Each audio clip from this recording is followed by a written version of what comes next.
Right, it is 6:05 p.m. I will go ahead and call to order the July meeting of Hood River Valley Parks and Recreation District. And I think we're starting with the swearing in versus the public comment. Is that correct? Yep, correct. Just so you can get everybody on.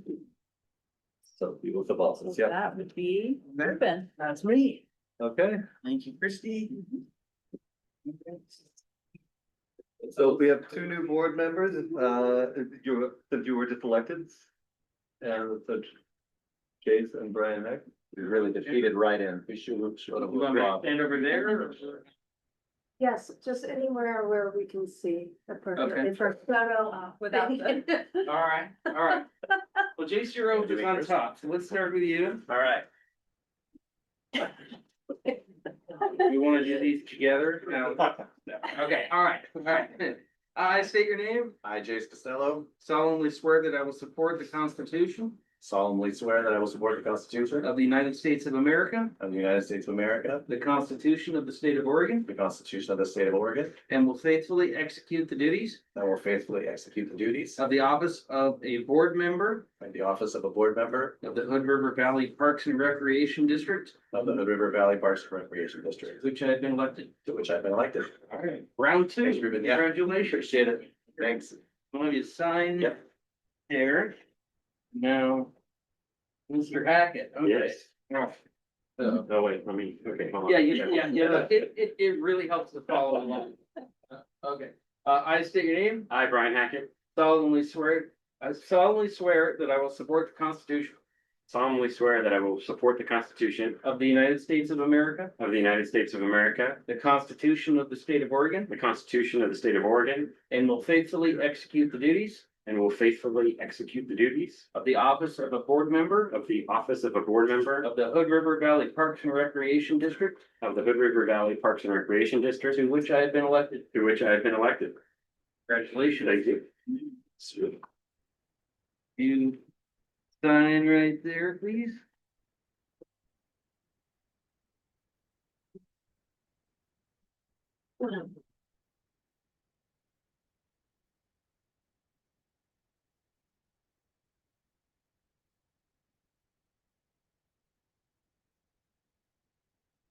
Thank you. Thank you. Appreciate it. Thanks. Good. Okay. And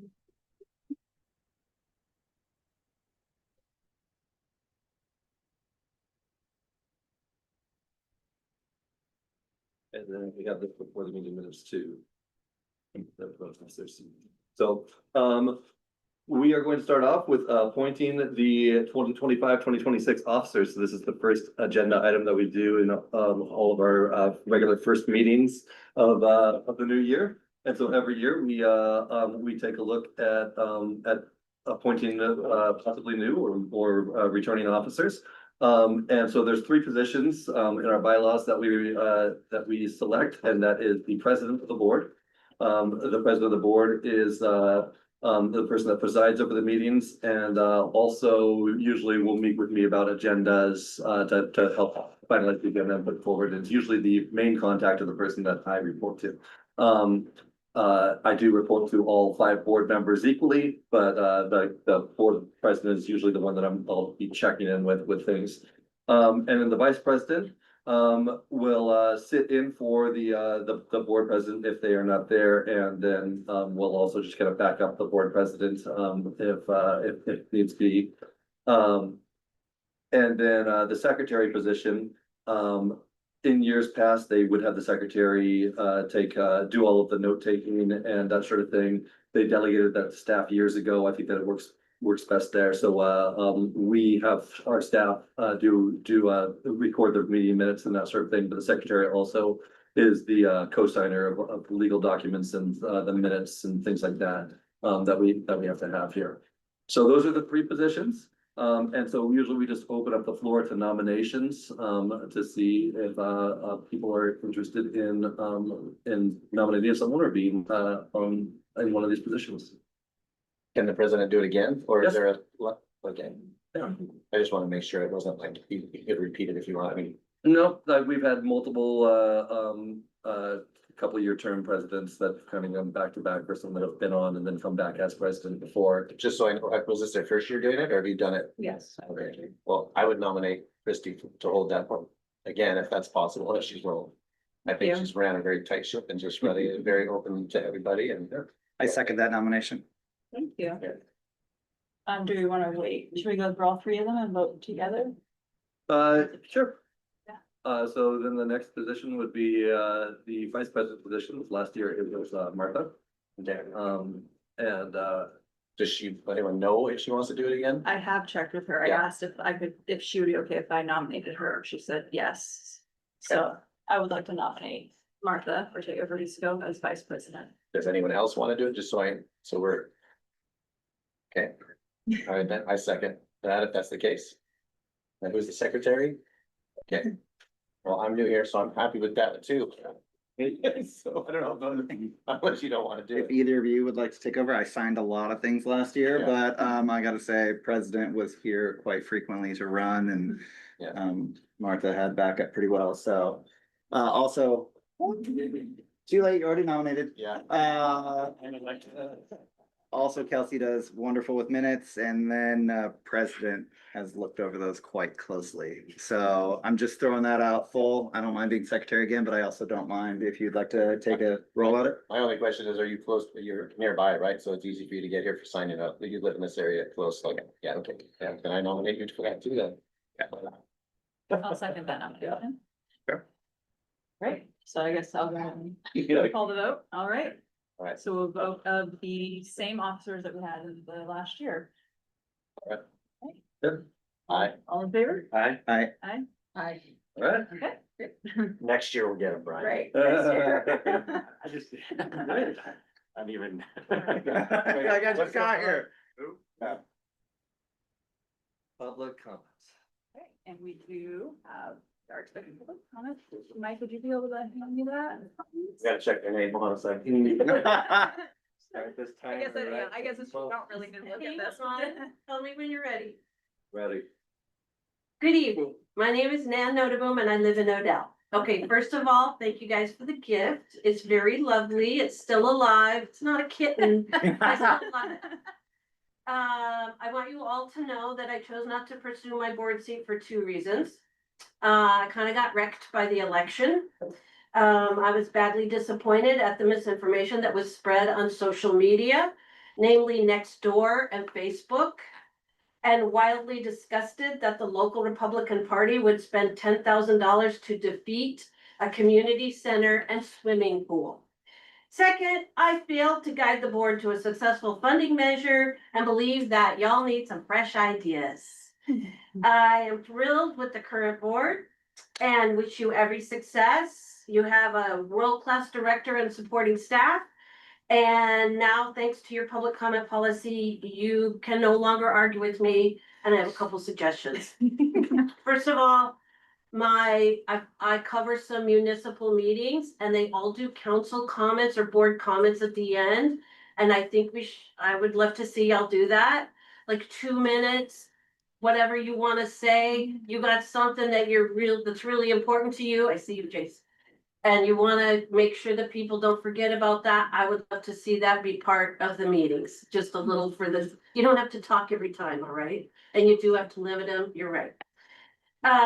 Second, you probably have this coming up, but I want you to make sure, I think you should give the new members and just refresh for everybody the true story of Barrett Park and why there are no ball fields there. Yes. And the role that Parks and Rec played in that, and the role that the county played in that, and so on.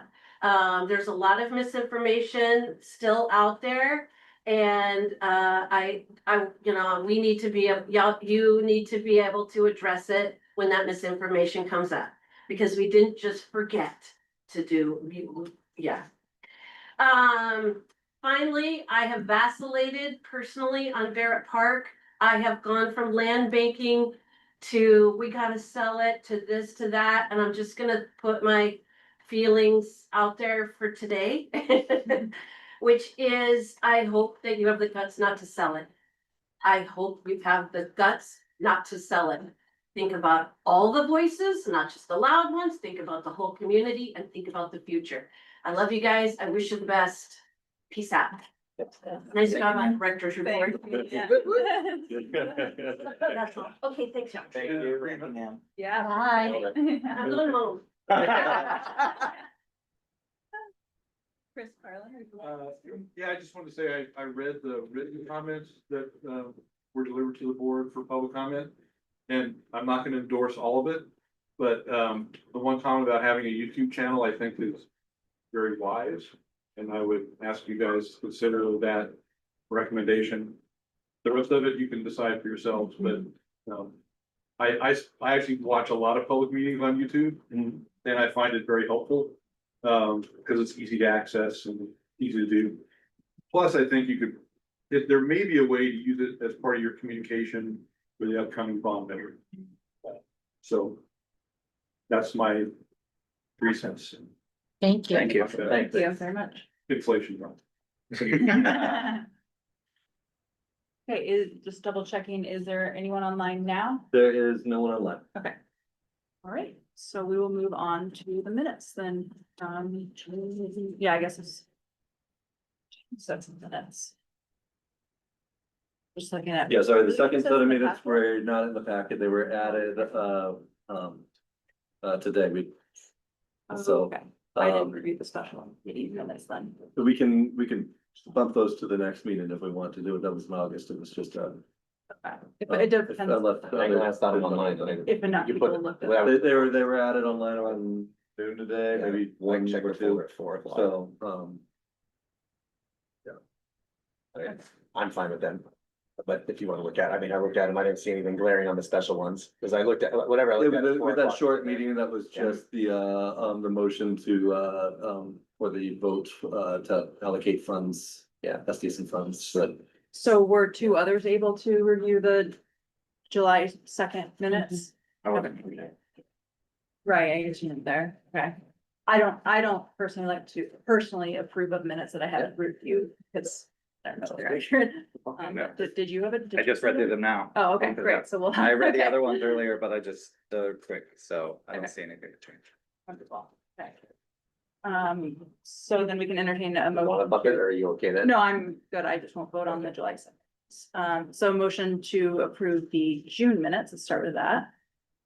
I make a motion to approve June minutes. Second it. Second that, sorry, Yeah, no, take Martha, I'm plenty. I'll second the Okay. motion to approve the minutes. And All I'll, June. I'll make a motion to approve, or do we need to? Make a motion to approve the July 2nd special meeting minutes as well. Second. Okay, all in favor of, let's do the June first, of approving the June minutes. Aye. Okay, all in favor of approving the July 2nd minutes, Aye. and I'll abstain. You abstain. Oh, yeah, abstention's an option. uh, I mean, I wasn't here for either meeting. Yeah. Not normally, usually you're supposed to either vote yes or no, Right. unless you have a conflict of interest, then you can allow that to on, but, I mean, I wasn't here. yeah. Right, and I didn't, So because I reviewed the materials earlier, so, I was just going to, it doesn't make sense to vote no. Yeah, right.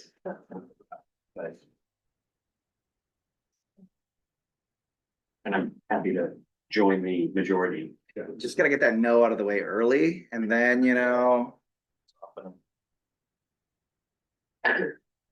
Okay, I can go ahead. okay. Okay. Okay, so I'll vote yes on the other, okay, got that, okay. That's all. Good. Yeah, you're up. Okay. Meeting dates. Yes, so another thing that happens at the very first meeting of the new fiscal year is to approve the meeting dates. We do meet on the third Wednesday of every month, and this is the third Wednesday of every month listed out for the resolution. And it does not mean that we can't necessarily change a meeting if there is a date that conflicts or is too close to a holiday or something throughout the year. We do have the ability to change that. We just have to make an update to our website.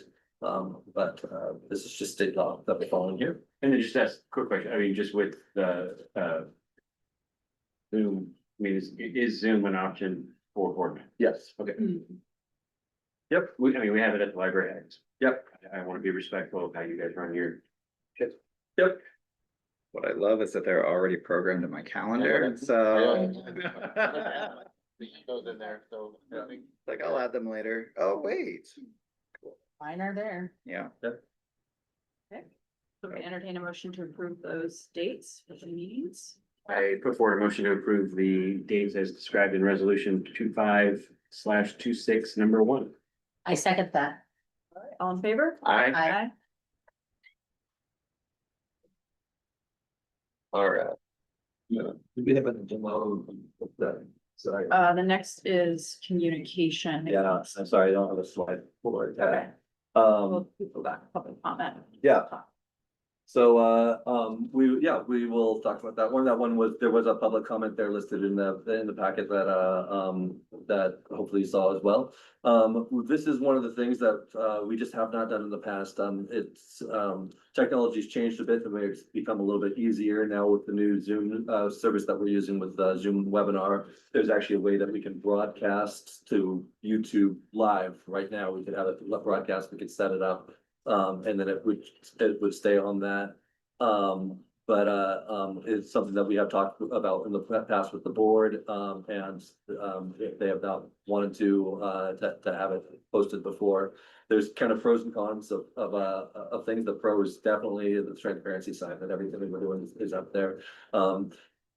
The only cons was before was a little bit more work for staff to be able to get everything up there, because sometimes you have to edit a little bit of parts, and there's a little bit more that we have to do if there's executive session, some other things, but we can work through that. And then the other is just people taking snippets out of context and sharing it online and things like that.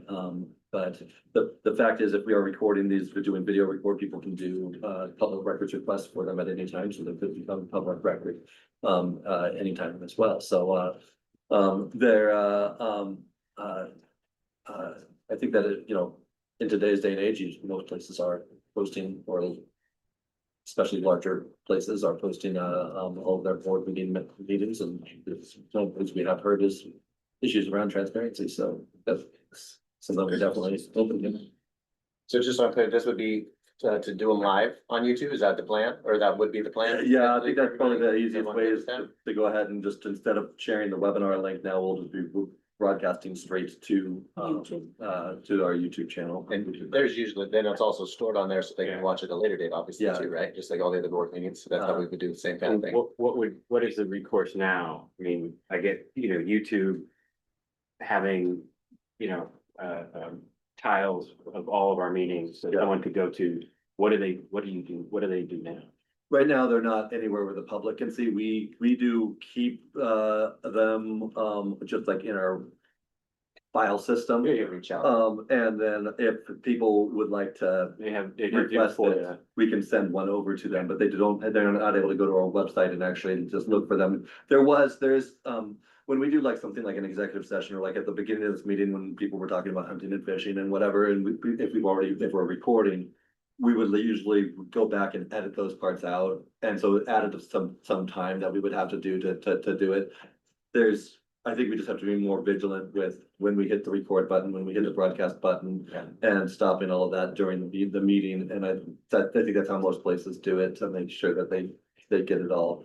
Ours was, we would usually just turn on, let it start recording, and then if we had to set it out, we would make that. And along those lines, with the meeting packets, are those published? Yes.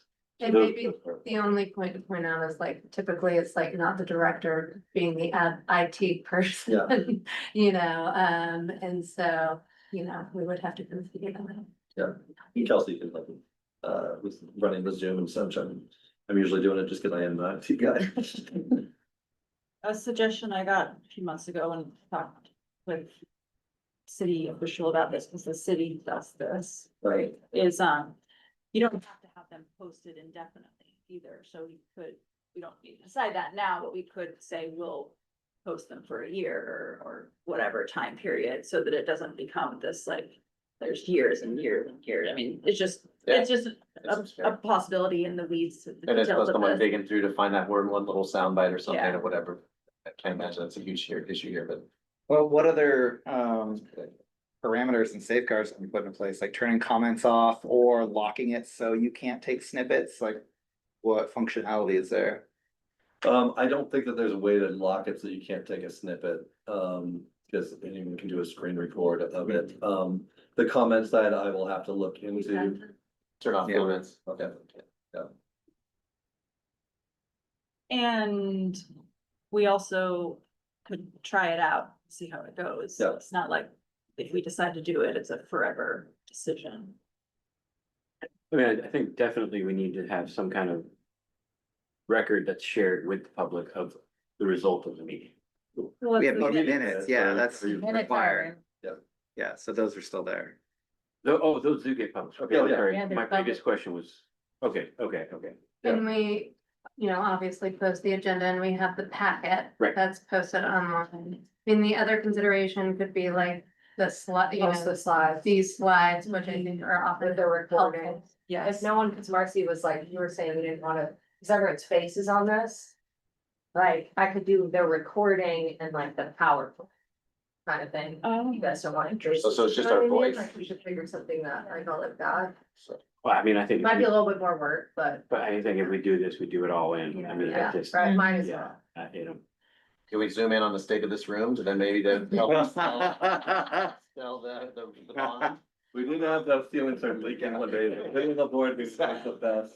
It looked like I had planned it. I did not, I promise. So how about we try for 3 months?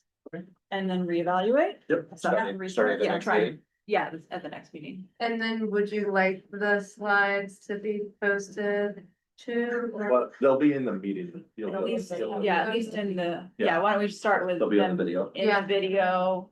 Yeah. So the slides are difficult. I think they're a little, a bit out of context. If you If post you them don't- on their own and you're not talking about what they are. Where I'd rather if someone's looking at a slide, if they are listening to the video as well. So what will be seen, those slides, like basically what we're looking at Yeah. here, that's what will be seen. Yeah, So and the little- probably the little, little yeah, triangle exactly, first square that. Rectangle. Do we have recording turned off for the public right now too? If they were on the other side, could they hit record on their own device and capture? Yes, Okay, so there's no way to turn that off. If a person wants to It's on record each something side. on their screen, they can, it's not something they do through Zoom. that's what But I, you can just click and record whatever you want Yeah. using software that you have on your computer. exactly, but I Yeah. mean, it's easier to just like also record the Zoom meeting you're on. I just wondered if that was turned off. Yeah, I don't think you can record a meeting that you're not a part of Or on you're not. Zoom.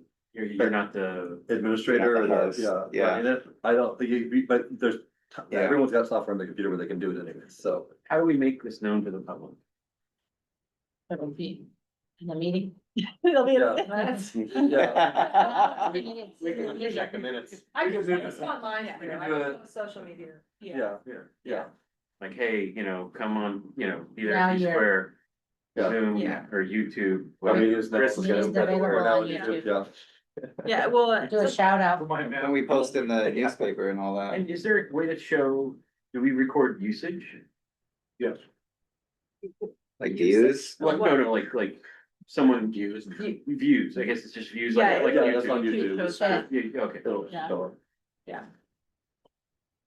up. Related to this, what Kelsey just said, I think having a bit more social media posts that are like about what the board has discussed and decided and things like that would be useful. This is not really on the board, but just as a, if there's something we think is really important coming out of a meeting, that we help relay that as something to share it on social media. So like a scheduled like Thursday afternoon post Yeah. following a board meeting, just like recapping like the three distinct or Go like. here to look at the Yeah, results of our meeting, main, like these click. top things were discussed. Yeah. Sort of thing. Yeah, that would be That great. could- Easy to add in. Thank you for that comment. Yeah. Basically to have that, like, one of the staff recorded to just give a speech, like, just kind of recap, or what was that? I'm not fully understanding that. Yeah, so following a board meeting Yeah. on like the Thursday, for example, if like every month we just scheduled on Thursdays, cause you can schedule it out. Mhm. To have, like,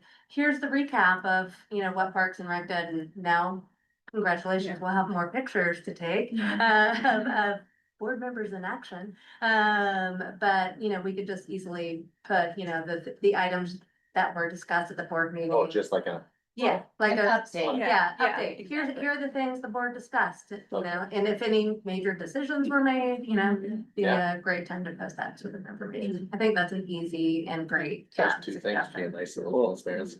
Kelsey, how long does it take for you to compile the minutes after a meeting and get them ready to push out or post?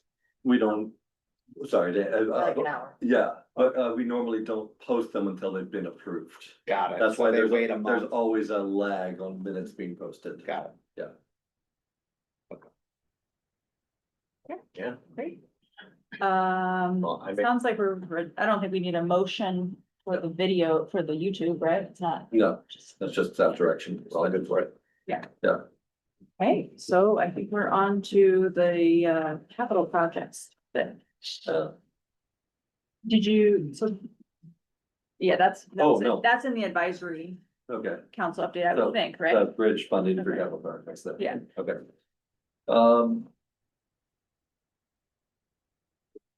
Yeah, so, this one is, this hilarious, we had this on our agenda and a member of the, Bridge, Authority, contacted me yesterday and was just like, hey, what's this about bridge funding for capital funding, for capital projects? And thought that we were looking Yeah. into something, and See then that. Kelsey was doing the slide deck and she Yeah. put a picture of the Hood River Bridge, and I was like, all of a sudden it clicked for me. I was like, oh, that's why he Yeah. contacted me about that. So Yeah. anyways, I changed it. Bridge in, the definition of the funding bridge, and next time I'll be a little bit more, clear on it. So we're looking at funding bridge, are doing a funding bridge for capital projects. So, we have had a person, while we're looking at money for the Indian Creek open space. There's a person that would like to give a charitable donation of $50,000, but has already maxed out what their contributions for this calendar year. And so they were interested in since we need the money in October or September, if they could sign a contract with us, that would guarantee that they would pay, before January 30th. And if we would be able to front the money, we've checked with legal counsel, he says that that's okay, it would all happen within the same fiscal year. And so, we just wanted to bring this to the board to see if the board, would approve of us making these sorts of arrangements and would be able to delegate, staff to maybe up to a certain dollar amount to fund something if we have a contract that has been reviewed by legal and is okay with them to pay back that. This is kind of a unique situation here, but in case there was others that came up, I didn't want to tie it to just this one specific thing. So I have a question then. So how come we need the foundation to take donations? Why, how come? I mean, I thought that was one of the reasons we formed the foundation is because it was The money would go to the foundation. Right, we go to Yeah. the foundation. Oh, so this would go to the Yeah. foundation. We're signing the contract to front the, oh, I see. Yeah. So Parks and Rec is finding the money, but it's going to you And guys. then we, Or and then yeah. the district would get reimbursed. Yeah, so they would probably have to be in the loop on the MOU or the contract or whatever we Got it. signed. Got it. Yep. Big chunk of change. I definitely Yeah. want to support somebody's tax burden. Thank you. And just in terms of future instances, I wouldn't mind you coming to the board for permission or consultation. Just when you'd mentioned, blanket authority up to a certain amount. Sure. And I'm just saying, I don't mind discussing it and having that come to the board each time. Okay, Yeah, I guess I still thought of it in that way, that we would be discussing this now as a scenario that could apply to Yep. other times. Sure. That each time it occurs, it would come to the board, because there is some risk yeah, that the person does not follow through with the contract. I honestly, I wouldn't want to do it without the board, so I misspoke there when I was saying debt grant, and I just wanted to know, is it okay for us to talk about and say that the board has been okay with this and make these sorts of deals, but the actual deal will be approved by the. No, Yeah. cool. I think if nothing else, just to hear, it's just nice news with that. It's Yeah. nice to hear, I get these meetings and to say it, Yeah. on YouTube. This is a foundation question too. Is this new? Is this new? It's not new news. It's an additional pledge beyond the pledges that have already been pledged. Okay, okay. It's an okay, that's additional what I- amount. Roger. Yeah. Got it. Okay, I didn't know if I should be excited or like. Oh, no. Yeah, it's one that is not in the current pledge. Cool. list. Yeah. Awesome, awesome. Can I make a comment? Mm, No. no, sorry. All right. I'll talk to you. Yeah, afterwards. Do you need a motion for this? Thanks. I thought it was more of just like because there's no actual proposal here, it's Right. just, is the board okay with that? And I think that I see that, with us starting to make those sorts of deals with people, but the official deal will come to you, and I think that that's gonna be a whole lot, that you all have to approve the contract. I think that I could just count that as staff direction, So as long as we're not funding the bridge. we're not funding the bridge. And and unfortunately, the bridge is not funding our project.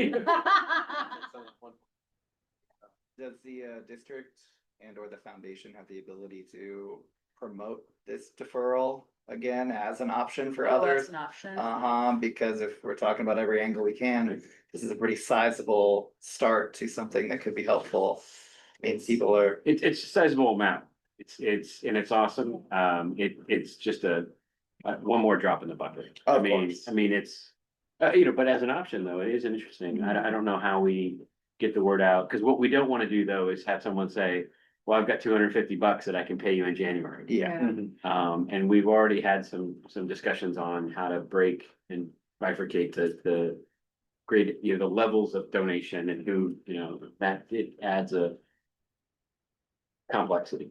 Correct. And No. the risk is, Christy said, is still there. Yeah. So, Yeah, I would personally prefer to see this one out and make sure this one works. Yeah. That the agreement, works as a test case, and then.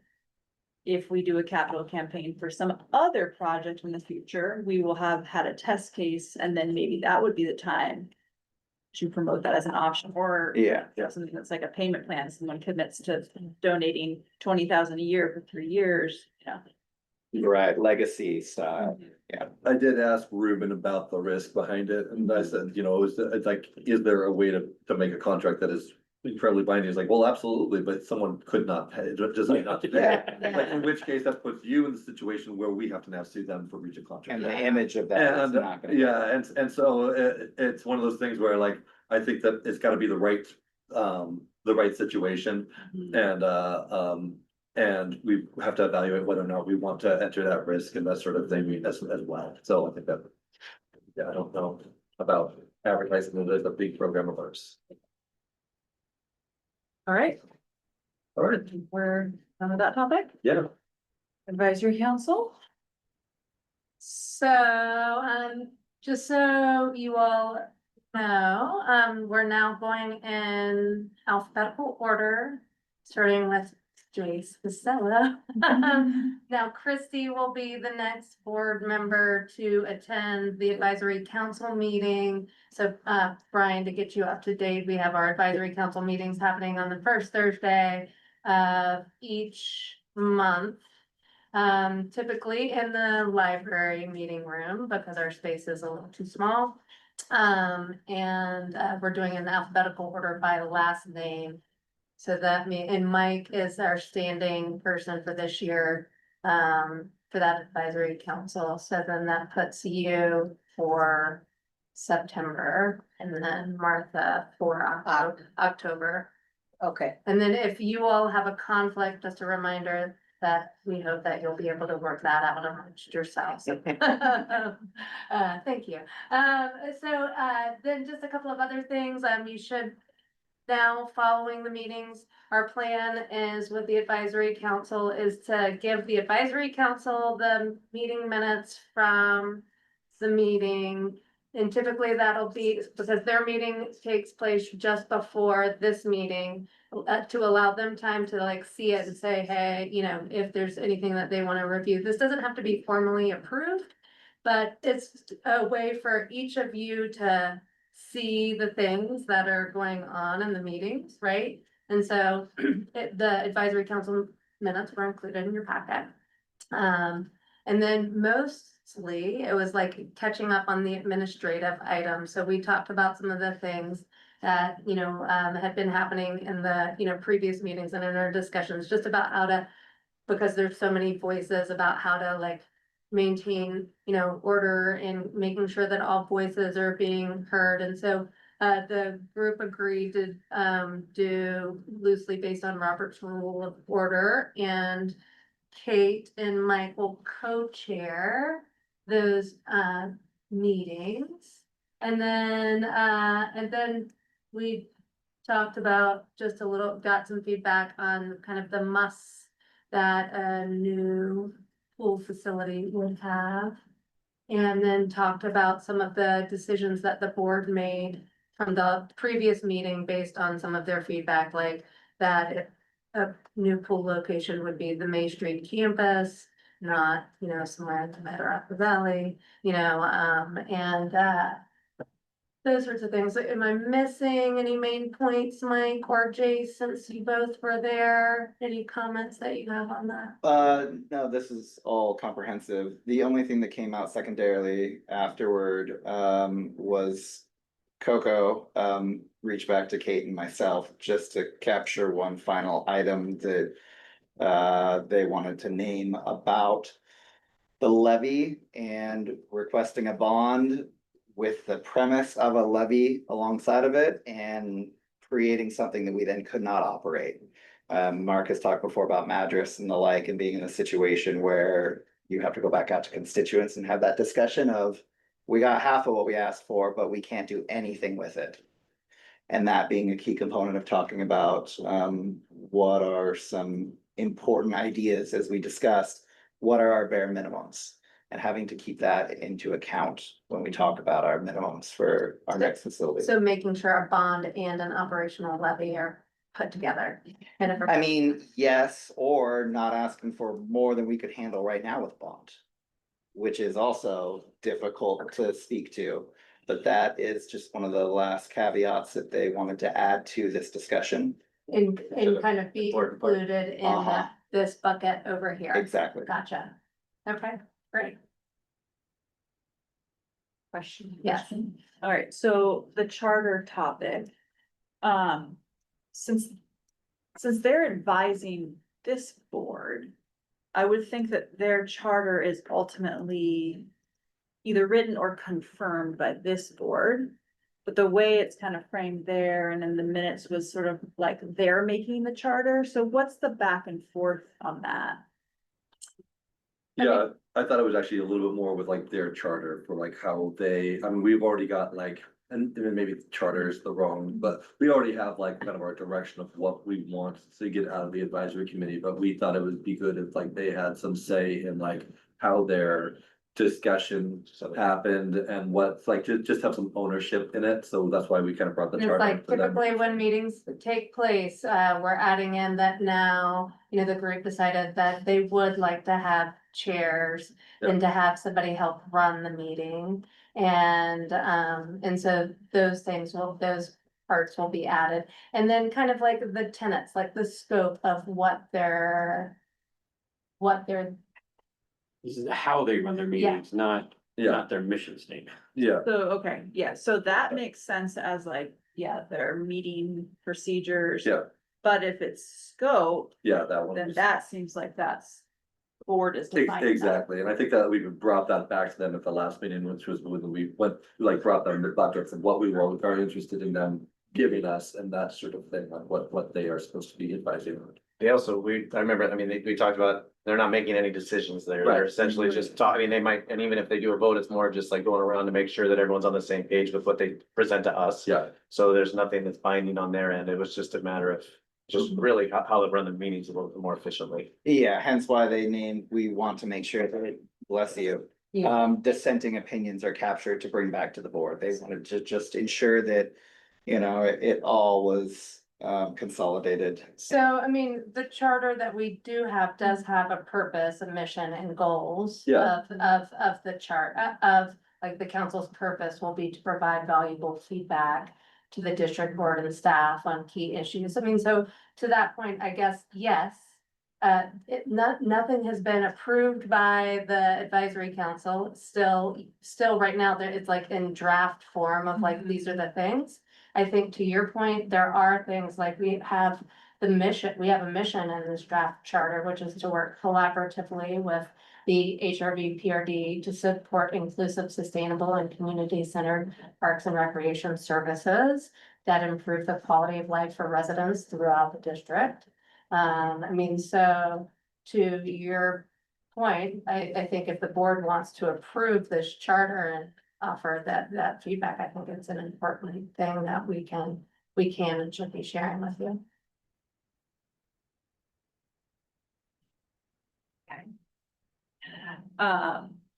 So. So. How do you want to do that? Because we don't have the current. So what, right, so Version of why that. don't I go ahead and we'll send this charter, we'll make sure that we're sending in the draft charter. Because we're putting it, we pretty much like looked at it, provided, the advisory council has provided comments on it. And what we can do is send it out to the advisory council and the board, the board can send me or Mike comments at this point, or Mark, right? Individually, obviously not as a group. And then if there's anything that we need to discuss, we can just continue that conversation until it's. Just to be clear, like we wrote the draft of the charter Yeah. and we wrote that all based on the feedback of what the board had said they wanted us to do. What we've talked about when we brought the charter to them was more along the lines of how often, or, you know, when do we want to meet, what dates, how far in advance of the board meetings. We talked to them about, you know, having the meeting minutes go out to them so they can look at them in advance before they come to this board, how they communicate with us, things like that. All of the stuff that we're talking, that Marcy just like read and talked about was all stuff that was not tweaked by them, that we originally put in the draft charter when we brought it to the board or to this advisory council. I think that there's kind of two different parts of the charter, and that would be like the policy side of it, and then kind of like the more logistics and how they get it done side of it, and that's. And how advisory councils are, so, you know, the criteria by which an advisory council member is selected. Yeah. That sort of thing, their responsibilities.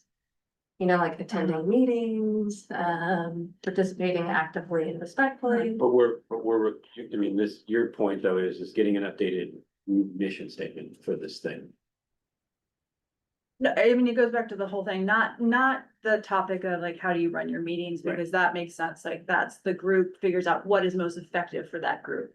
It just comes back to, if that group is a group that the board is saying like, we need you and we want you to advise us, it seems like it would be the board specifying than what that charter is, and I see what you're saying, like, you wrote it up based on what we had said, but I will say, like, I showed up to that first meeting, I hadn't seen it before that meeting, and it was a little kind of a surprise, a little bit, and like, some of the advisory council members were kind of like whispering to me like questions, like, and I couldn't answer for them because I hadn't seen it either, and so I think I guess it comes back to that, and it could be just a chance to approve the advisory council's recommended charter. You know, if they're making recommendations to the board, it could be at the next meeting, here's our recommended charter.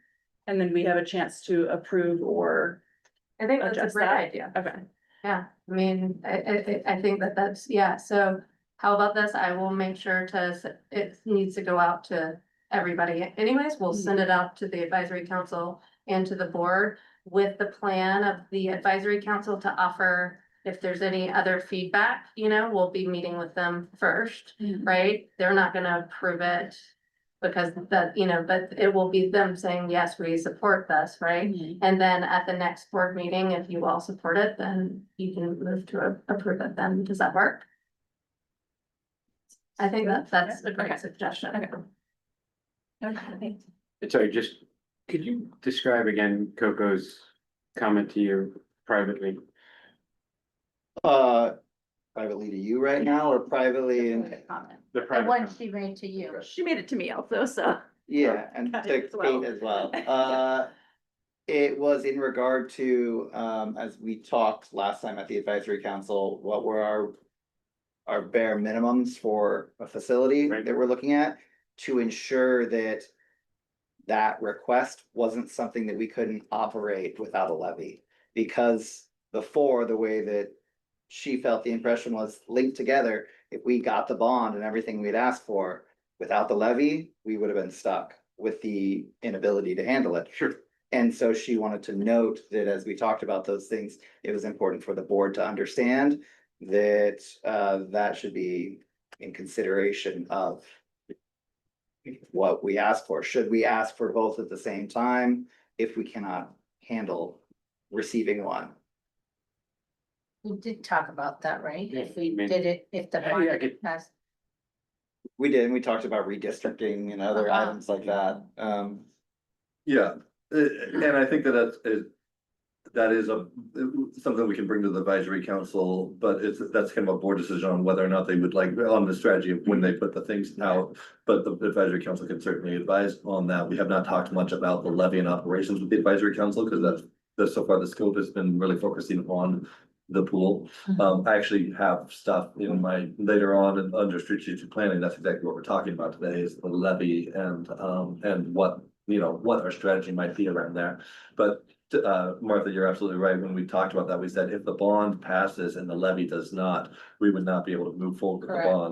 bond. The other way around was a little bit easier. If the levy passed and the bonds didn't, we could still have moved forward with that, but the bond needed to pass in order for the levy to move forward. That's why our whole strategy was yes for parks. And to that point, I mean, this is the purpose of the advisory is to bring these things back to us and we send the agenda back to them regardless of how the charter and all that breaks down. It's still us asking for deliberation and information from that selected panel. So if we want to take any of those questions back again with the next advisory council meeting, we can note that and make it part of the agenda. Okay,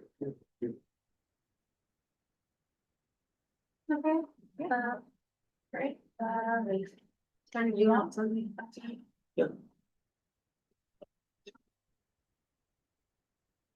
It's great to see so many people at the event.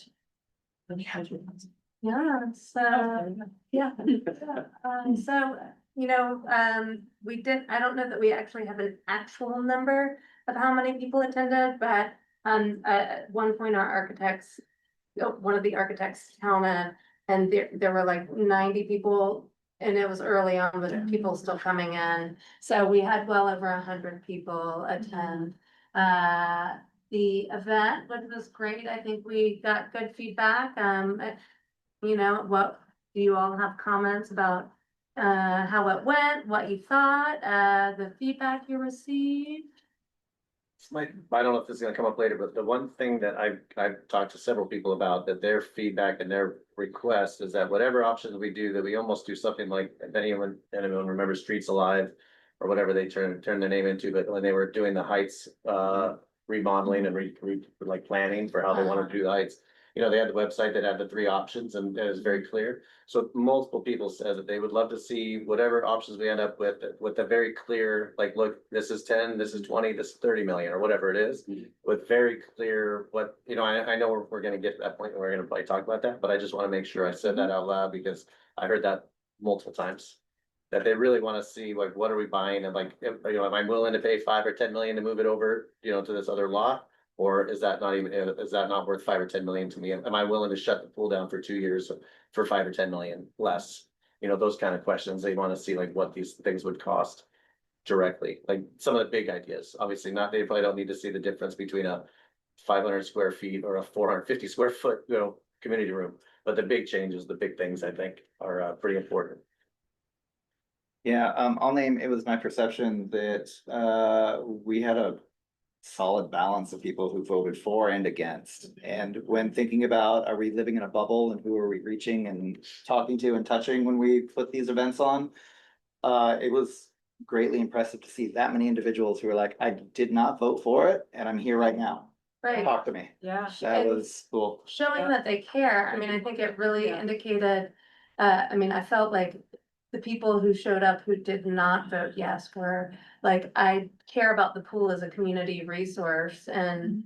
You know, it wasn't that, you know, they voted no because they didn't think the pool was important. So I mean, that was encouraging to see, sure.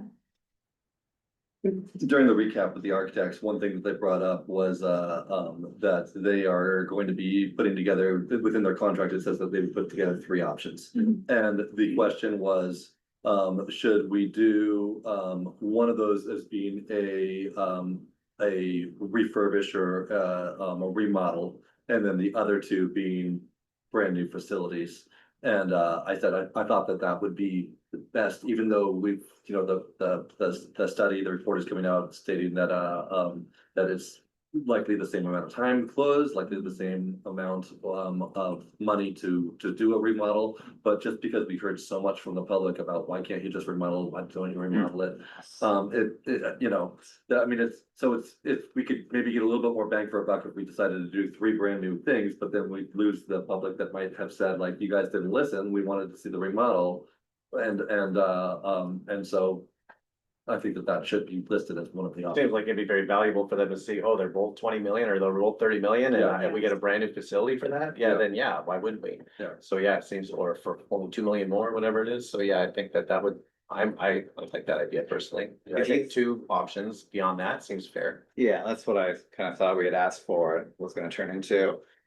Did they name longevity though? I mean, if you've already seen this, is there a difference with it refurbished versus brand new? So the facility, it's the FCA Facility Conditions Assessment. I just got an email. They said that they would have the final draft version today. Oh. And just as the meeting was starting, we got the email. So we'll be sharing that with you and the advisory council for review. And then I think I think that they're probably not gonna be editing it any further down unless they see, you know, unless you're like, there is like a big typo or, you know, something like anywhere. But so this is the report. But you know, if you have comments or those sorts of things, you can send that and give that information to us and we can pass along to them for right now. And then I guess the plan would be to just do a major discussion of it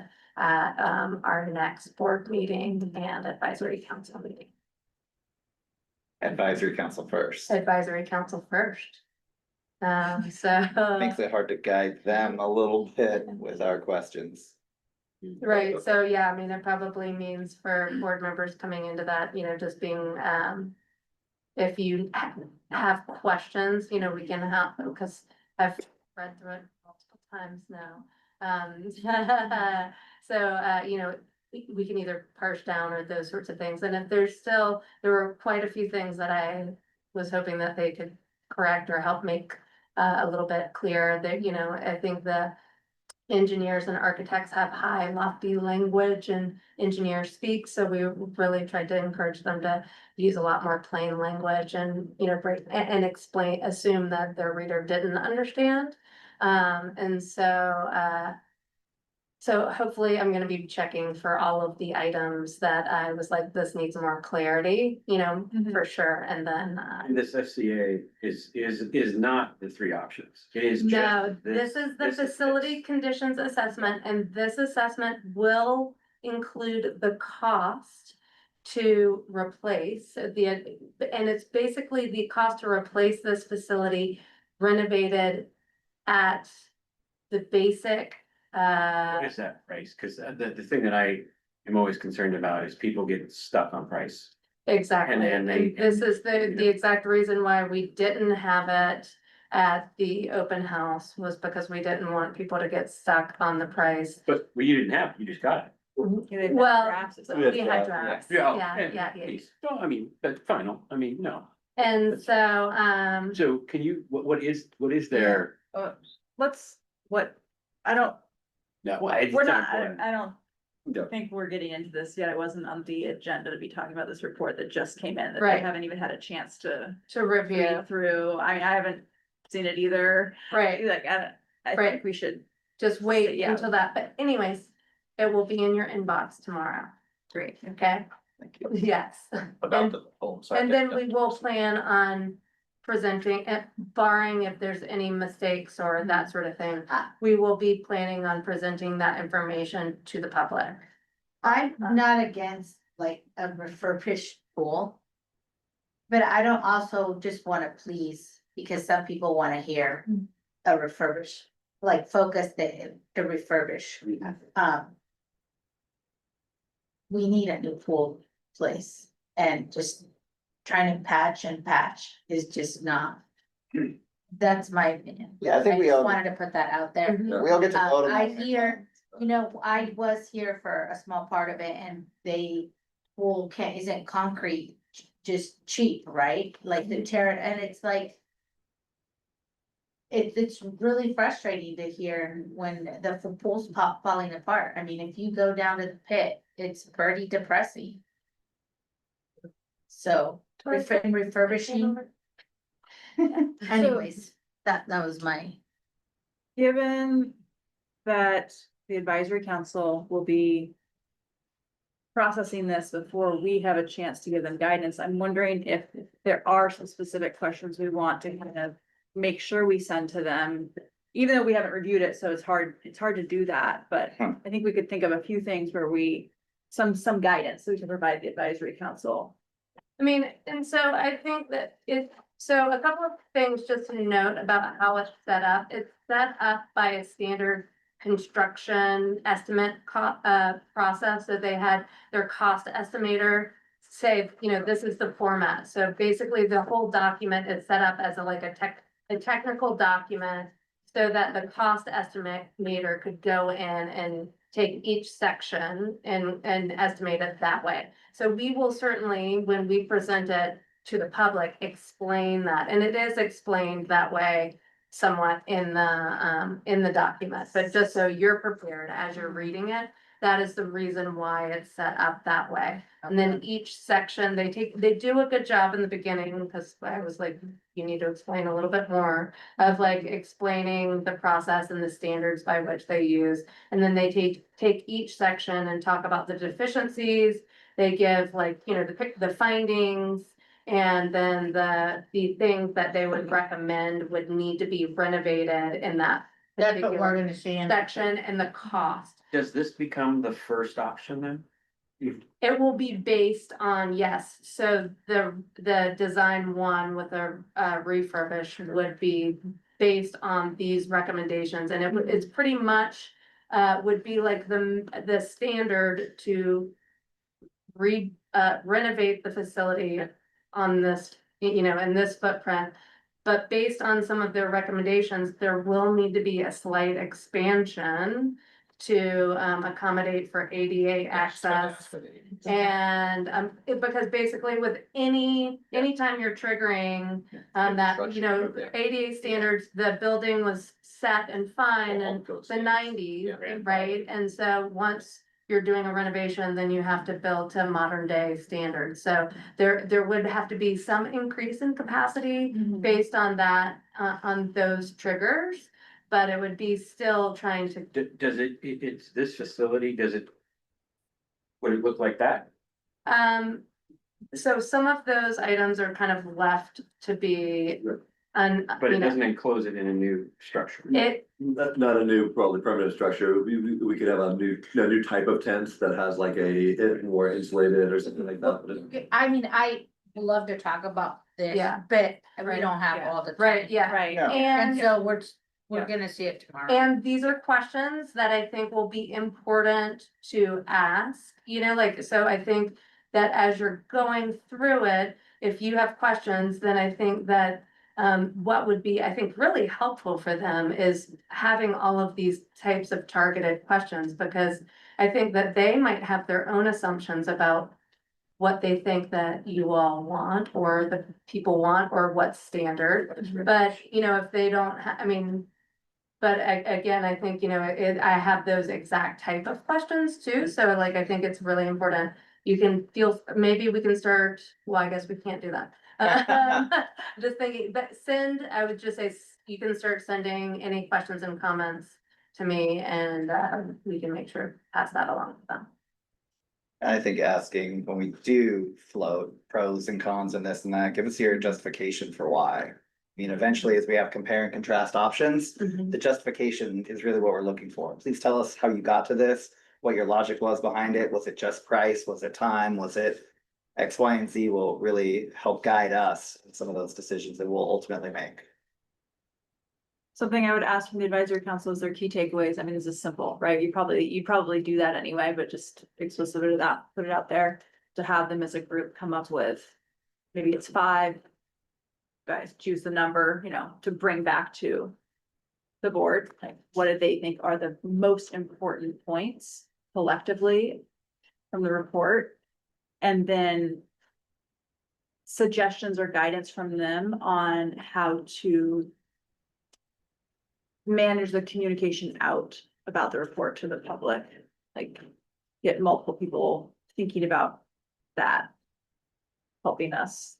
So our plan was to put the report out before the advisory council meeting. The reason is because time is ticking and transparency is important. And so they need a time to review the report, the findings and those sorts of things. And in ahead of our upcoming open houses and those sorts of things. I would recommend sending it to the advisory council and not releasing it to the public. Let them go through their process. And then when their discussions are reported back to us, or even the next day after the advisory council, then if you wanted to So publish it in more broadly. August, so that would be August 20th, just to put that in perspective. Of releasing the facility conditions assessment to the public. I think we'll get a better Or hit right or August now. 21st. August 21st, we're starting to get ready to go back to school, and I think that end of summer might, I think that might take a while to push this out. But if no, it's just the first Thursday. Like, Well, so the advisory council meeting is the first Thursday, but the next time the board would meet is August 20th. right, and so the advisory council does its work. And then the day after they meet, you release it to the public. Cause then that gives the advisory council pride of place in terms of their work and their advice to us. Okay. And then we release it August 8th or whatever, that Friday.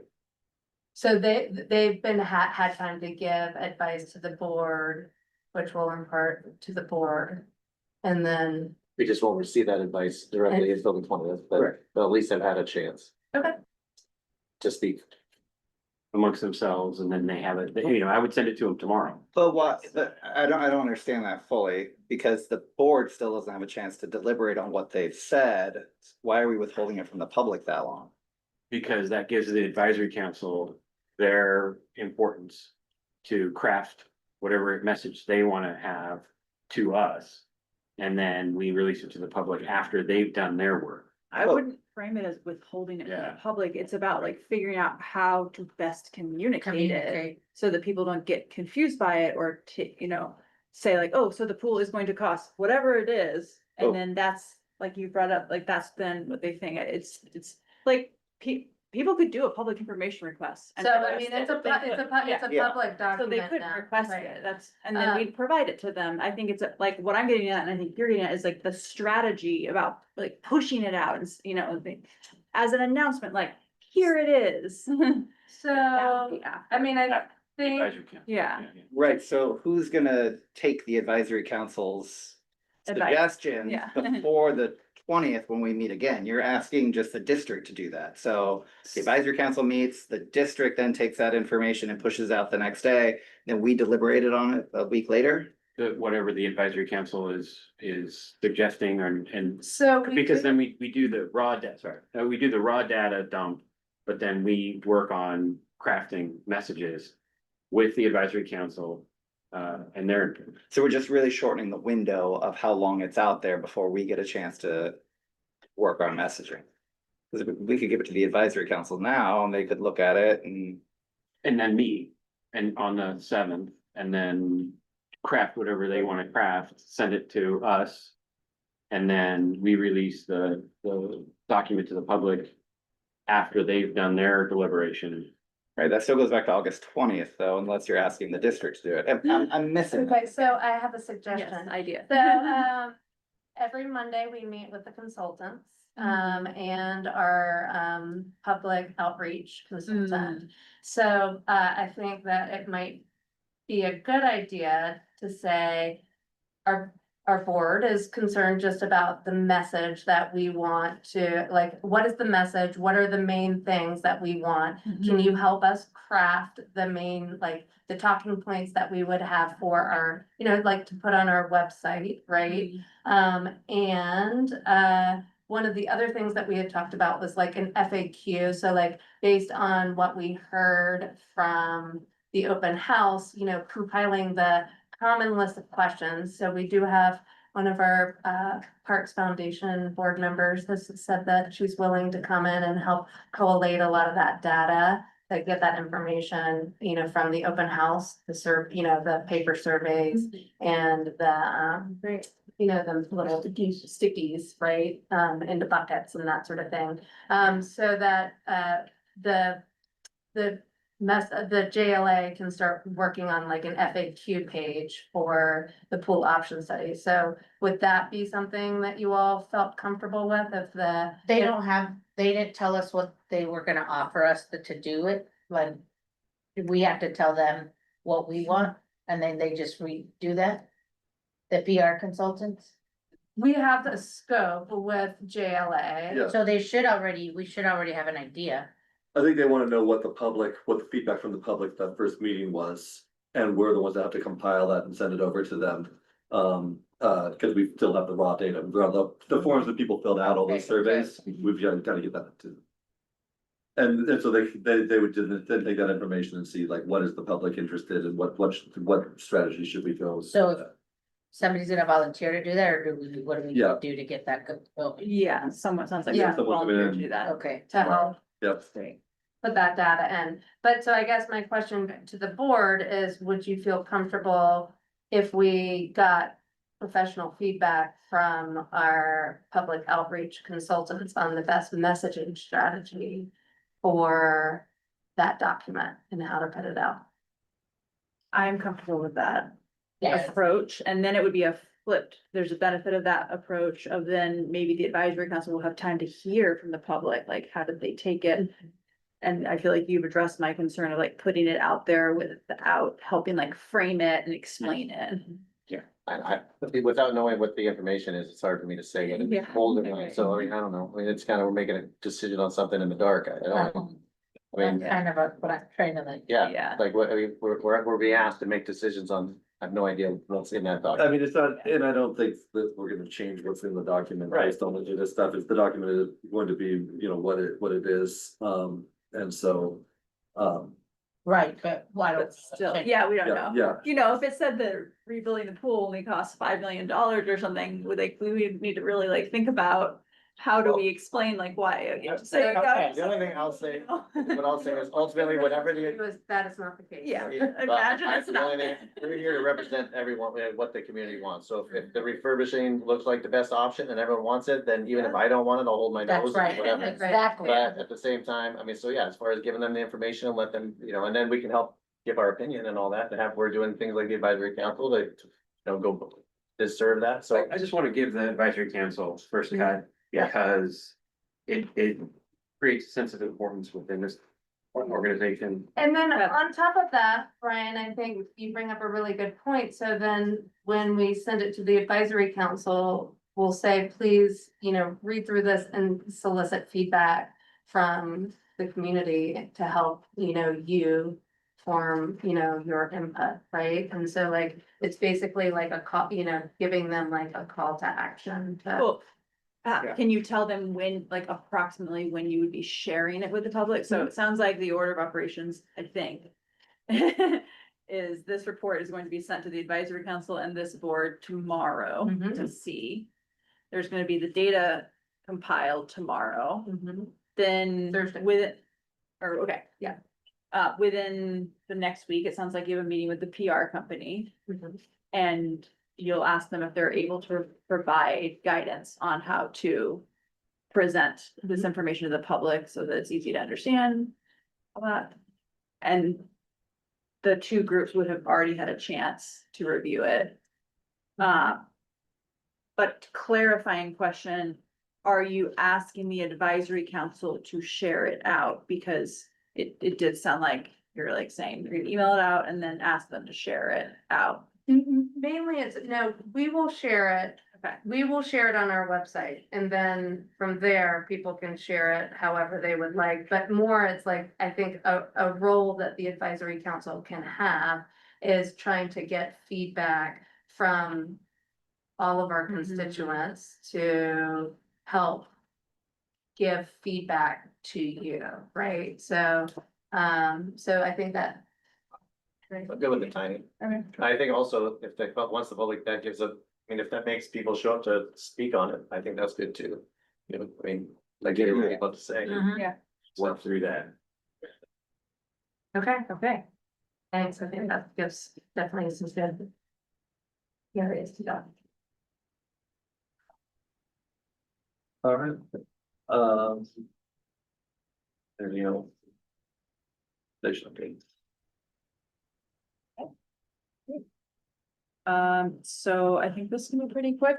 You can see, the fundraiser has launched for the Indian Creek Trail Project, Conserve and Connect.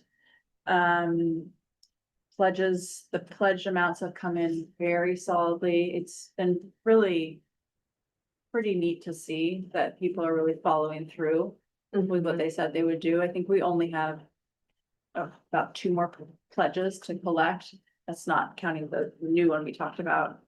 And they're basically all coming in at the amount that they said, like one was lower, one was higher, so coming in as expected. The second half of this fundraising is gonna be harder, I mean, at least in some ways, because now it's gonna be more of the 100, 500, 1,000, 25, and so it's gonna be a push.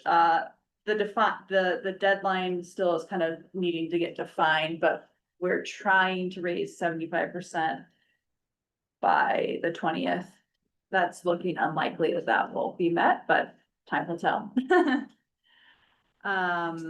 And I think the foundation just continues to operate more and more effectively, or, we're getting a lot done. A lot of volunteer hours, really speaks to the support that's out there and the community, for Parks and Rec and just for seeing things get done. Thank you for all your work. And all the foundation. It's real, I very much appreciate it, because I know it's a lot of dedication. So I recognize that very much. Well, we're Thank you. canvassing on Saturday, if Yes. anybody wants to join us or pick an area and we can put you to work. Yeah. Have other. Uh, projects. I wish you well. And we do continue to look for additional board members. So for instance, Brian has been serving on the foundation board and will no longer be serving on the foundation board in order to hold to the goal of having just one board member and one staff member on there. We definitely have enough board members in the sense, we're getting everything done and we're following the bylaws.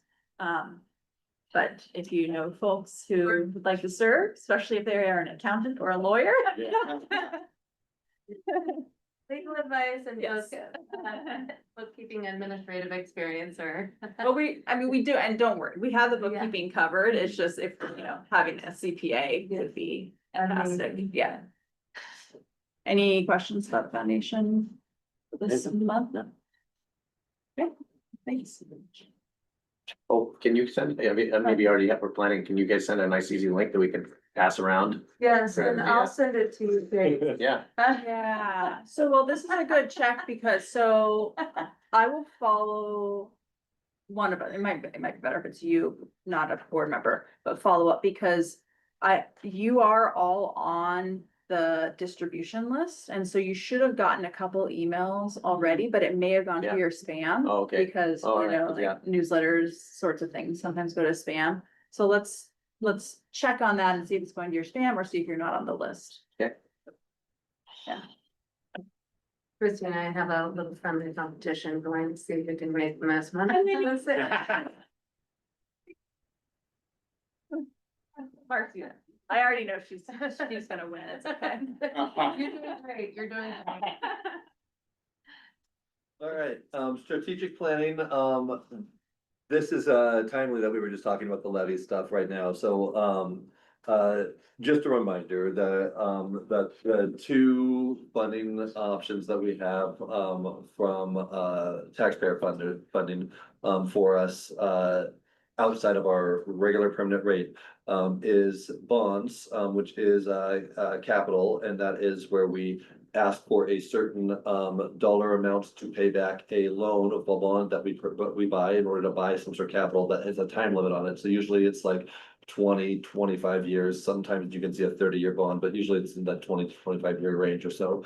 And you lock it in at a certain interest rate, and then you have your payment amount, and then the taxes each year that people levy against it go to pay back that bond. The other way of doing operational dollars, there's really no way to raise your permanent rate except for dissolving your district and reforming a district, which is a very difficult thing to do. Very rare that districts do it, although it does happen.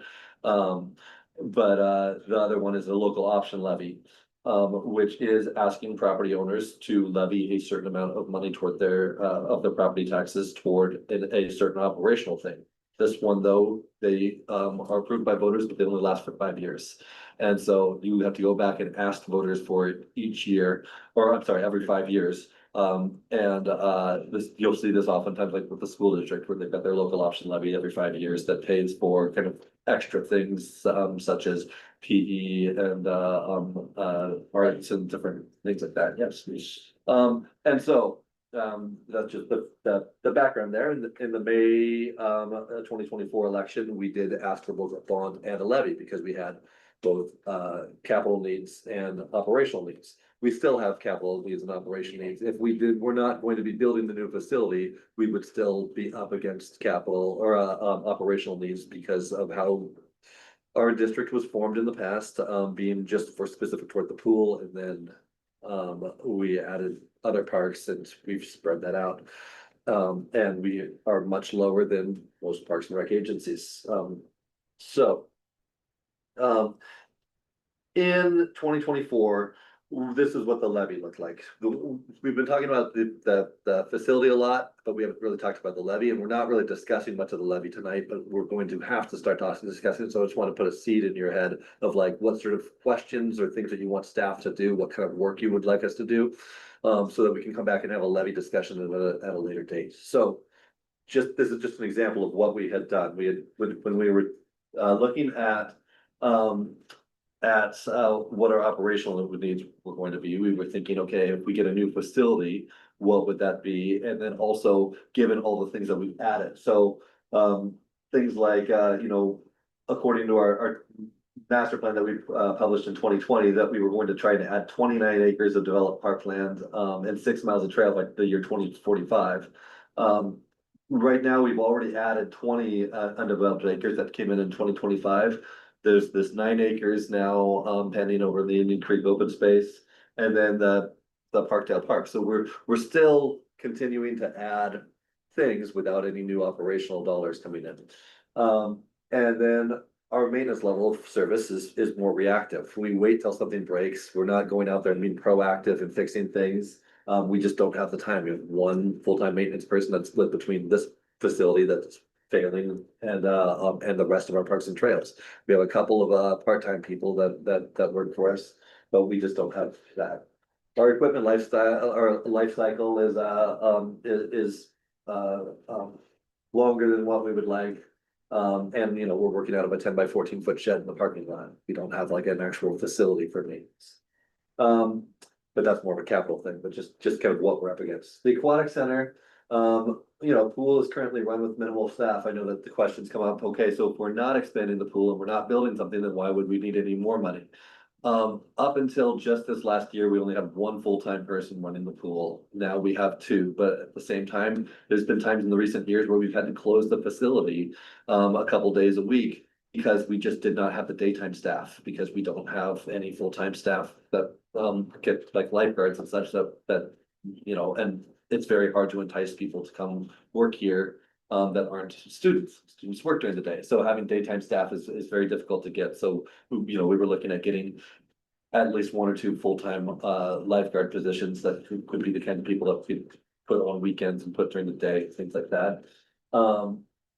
And, you know, right now the lifeguards are also the front desk people. That's one of the shifts that they take, is working the front desk. That's not the case with most pools. A lot of pools have like an actual front desk person, especially if we start expanding recreation programming. So that was one of the ideas also, was to have at least a full-time person that was doing that kind of create like a front desk sort of thing. And so there's some separation, because there's times when this facility is just being run by two people during the day, and they're just rotating back and forth between watching for a person coming in and lifeguarding out there that's on the chair. And that's not, there's gaps. There's never a gap at the pool. We always have a lifeguard up there, but there's lots of times where there's signs up front saying, we'll be back, and while they're out there checking chemicals or doing other things. And then if we did make a larger facility, we would need more supplies and chemicals. I said utilities, but hopefully some of the utilities would go down, such as heat, if we have a facility that attend. Rec prorating is something that has changed. When we were originally looking at this in 2024, we had a certain understanding from the school districts. Some of that has changed recently, where we're not sure if they will charge us for facilities after the 2026 IGA is up. And we did not have that factored in when we originally were asking for money, so that could raise that some. We don't have any of our own facilities, so no fields or gyms. In the last one, we had said that we were going to try and build some recreation facilities within our community center. Now that's looking more like likely that we're just going to be focusing on the pool, so we won't have gym space or other things. So we will have to be thinking about would we be paying for this? That's the schools if we continue to run recreation programs. So that could go up. And then all of the indirect costs as well, of having, you know, whenever we're hiring more employees, it takes more HR help, more finance. When we brought on recreation, one thing that we did not account for that we had to do was we brought in a full-time bookkeeper and an admin assistant. Before, that was always a part-time position, but when we had recreation and we added all that, it added considerably to our workload. We did absorb that, although we do also then charge that back to recreation within our budget. But that was an FTE that we added when we added the recreation division. But then also admin was the other part where we don't have, you know, we were just talking about how Mark's the IT guy, but we don't have a specific project plan or a project manager or planning manager. If we were taking on a lot of projects, we would probably, we talked about actually hiring a person that could do all the project management. If it's just this facility and we're not building West Side Park or doing some other things, then we would probably just contract that out and find somebody that could do that. But that was one of the positions, and what was going to happen was after the projects were complete and you know, 5 to 10 years, they were going to turn into like a parks superintendent sort of position that is now overseeing the maintenance and that sort of thing. And perhaps capital management and planning and things like that. Because we're all kind of split where, you know, we're doing the planning as well as all of the administrative things and all of that over kind of on the admin operation side. And then just again, the kind of the finance and HR expert, we don't have that. We contract right now with a person that does kind of the high level HR and finance stuff that does you know, bank reconciliations, helps with creating budgets and things like that. But at a certain point, when the organization gets big enough, you really need to have somebody that's their job, they oversee that. Right now, again, that's like when people ask, like, who is your HR director? Well, technically it's me. I'm the HR director, the finance director, you know, all of these things, but it's at a point where it would be good to have that, at least the HR and finance kind of split out into positions. So that's what we were looking for originally. whether we got a new facility or not, I think that we are, have these operational needs with at least on the maintenance side, and if we want to continue on with recreation, trying to decide how, you know, how we're going to fund that. This was the dollar amount back then. I just put this big number of 2024, but what it equated to was 2 full-time maintenance workers and 3 seasonal employees, truck storage and equipment. And the aquatic center was 1 full-time director of the center. And that was in addition to, well, that was when we thought it was gonna be community center, so we'd have an aquatics director, which we already have that position, and then a full-time director. We probably wouldn't need that if we're not doing a large facility that has all of these other things. But assistant aquatic center supervisor, and that was offset with some of the hours. We've already made that change. That's the one thing that we did do this year. 2 head guard FTEs, that was the position I was talking about for like data, try and make sure that we're covering daytime staff. And then a maintenance technician, that was just for the pool. Having a maintenance tech, right now, our aquatic supervisor, Ally, does a lot of the maintenance and is going in there checking chemicals. I can remember when he was here, that it's a large burden on that person. And in most facilities, you don't have the aquatic supervisor that is in charge of the lifeguards, in charge of the business, in charge of the schedule and running things and talking to the swim team and everything, running downstairs to backwash filters. Usually we have a maintenance person that's doing that. Luckily, we've had really good people that know mechanical systems and are able to kind of backfill and do that sort of thing, but we wanted to be able to have a dedicated maintenance person. His pools are very complex. And then on the planning side, that was the project planning manager I talked about, HR expert was the positions there. So that is just kind of what we had before.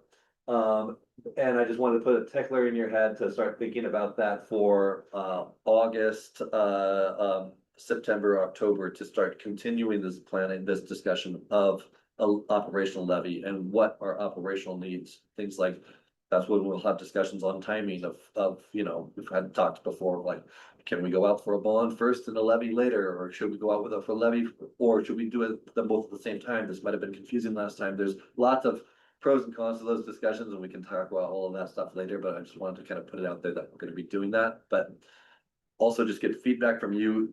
Is there anything that you would like to see, any sort of reports or things that you want me to bring to help lead the discussion about operations? Like, you know, perhaps, you know, how we've grown over the years, and our budgets level or FTE level based on how many acres we had and how many miles of trail and that sort of thing, or benchmarks for other agencies and what sort of things that they have, you know, how other agencies do it with how many FTEs per acre or that sort of thing. If there's information that would help you in decision making and things that you would like to see as we bring this to you at future dates. I mean, you and I just talked about it the other day, the compare and contrast again of, we know we've been working with the numbers we got for a long time, but what did that serve back in the day when it was initiated? Those ratios versus what it serves right now, and how you can compare and contrast those to what we're asking for. I mean, we've been on a shoestring for a while. It made sense then. Maybe those comparisons would be helpful for branding and messaging. Yeah, no, absolutely. I just keep getting stuck on how unfortunate some of the comments were in dealing with this when we present not that data, but something similar, and just having to do the forensics of why this is bad. And I don't know. Right, I mean, I do think it's interesting, like, just reflecting a little bit on Togo's comment. You know, and it leads me to be like, what a normal, like, we are already operating under capacity. And having to explain that is a tough one, right? So operationally, the pool needs more staff to be able to operate at the capacity that we are in. And so It kind of goes back to that psychological anchoring though, of what does a new facility cost? And now I can't help but think that anything else is more, and like, how do I get less? people have been living with this for so long that they don't recognize maybe what that used to buy them back in the day. And they're just like, no, this is great. Water's great, love the sun. I don't need more than this. They don't understand what stress and strain is really going on there because they've anchored in their mind, this is plenty. Why ask for more? I'm grateful that we have what we have. I don't know, maybe a video of, is it Heidi? That does everything, Oh, Ally? Ally. Uh-huh. Like, have her put a GoPro on her head and, Get ready with me day, instead of like spend the day and with like, me. this is my today. my job title, but this is what I really do. Uh-huh. I mean, today we had to call 911 because somebody passed out in the lobby. Gia, yeah, I mean, well, so, but I mean, not to say that this happens all the time, but you know, having to have, responding to an emergency event here is, I mean, it's, while it's 1%, my coined this thing that I really love. 1% of our staff's time typically is like this, responding to this, he calls it the 1% action hero. Which was just like such a great way to frame it for our guards, but you know, we have very little time that we're doing that, but it happens, you know, and like it takes, you know, it totally readjusts your entire day after you have to respond to those sorts of things, so, and you know, something happens in the pit. You know, like walk down and, you know, tube has exploded and spraying, you know, and all of that, and you have to adjust your day, and you know, what you go in planning to do that day is completely derailed by a customer who has now decided that they have an issue with A, B, or C, you know, I mean, so there's lots of things that come up for us that take away from our day-to-day work. And so it's something that is hard to quantify for the public. And negativity is the easiest way. Yeah. That's just the bias takes over and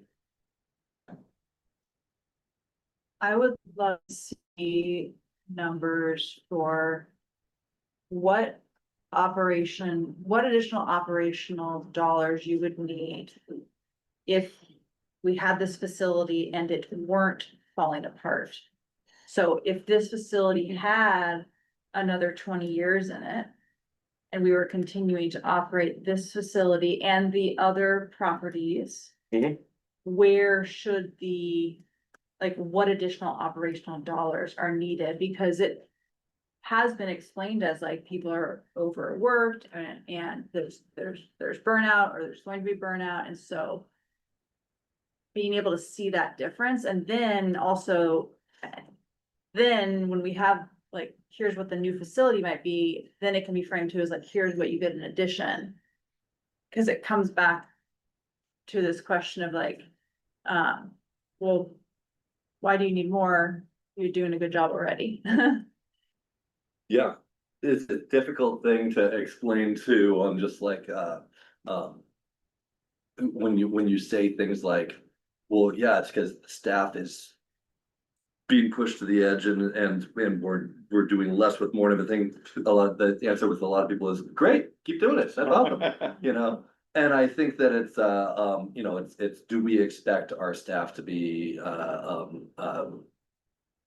on the edge of burnout? Do we expect our staff to be working with the substandard tools and working out of a shed instead of having a facility? Do we expect you know, that sort of thing? But also like, do we quit saying like, yeah, we can go ahead and take on this extra park, or we can go ahead and take on this extra trail or this extra thing, you know, like the, you know, this extra amount of trail that we're building with the Campbell property and everything. I mean, obviously we want that. We want to complete the trail, but that creates more work for us. Is there any way to put out or have something that really makes it very clear on what you guys are doing and how much it's costing and what, in a very, not, you know, I know that we get the budget stuff, but I'm saying for the public to be able to see very clear cut. Because I think if they see, like you said, how, you know, how shoestring we're working, and then plus when we have funds like the school district funds that are gonna be going away, you know, there's gonna be a lot of expenses that are gonna be coming up that we can't account for. But we need to be able to, because I think if we ask for more and they're saying, well, it's, you know, you're doing it, but at the same time, I think if we had it more clear, like, well, no, this is why we're not doing it. I think that I almost think when you said that, I think about that chart or the deck you had regarding what other counties pay. Mhm. And then linking that to some kind of like acres of parkland they manage. Yeah. Right. With that budget, or I mean, I I don't know. keep thinking about like if we could do some sort of like little visual of like stick people, meet Mark, meet Marcy, meet Kelsey, meet Ally, meet, it's like, we have 8 full-time staff, right?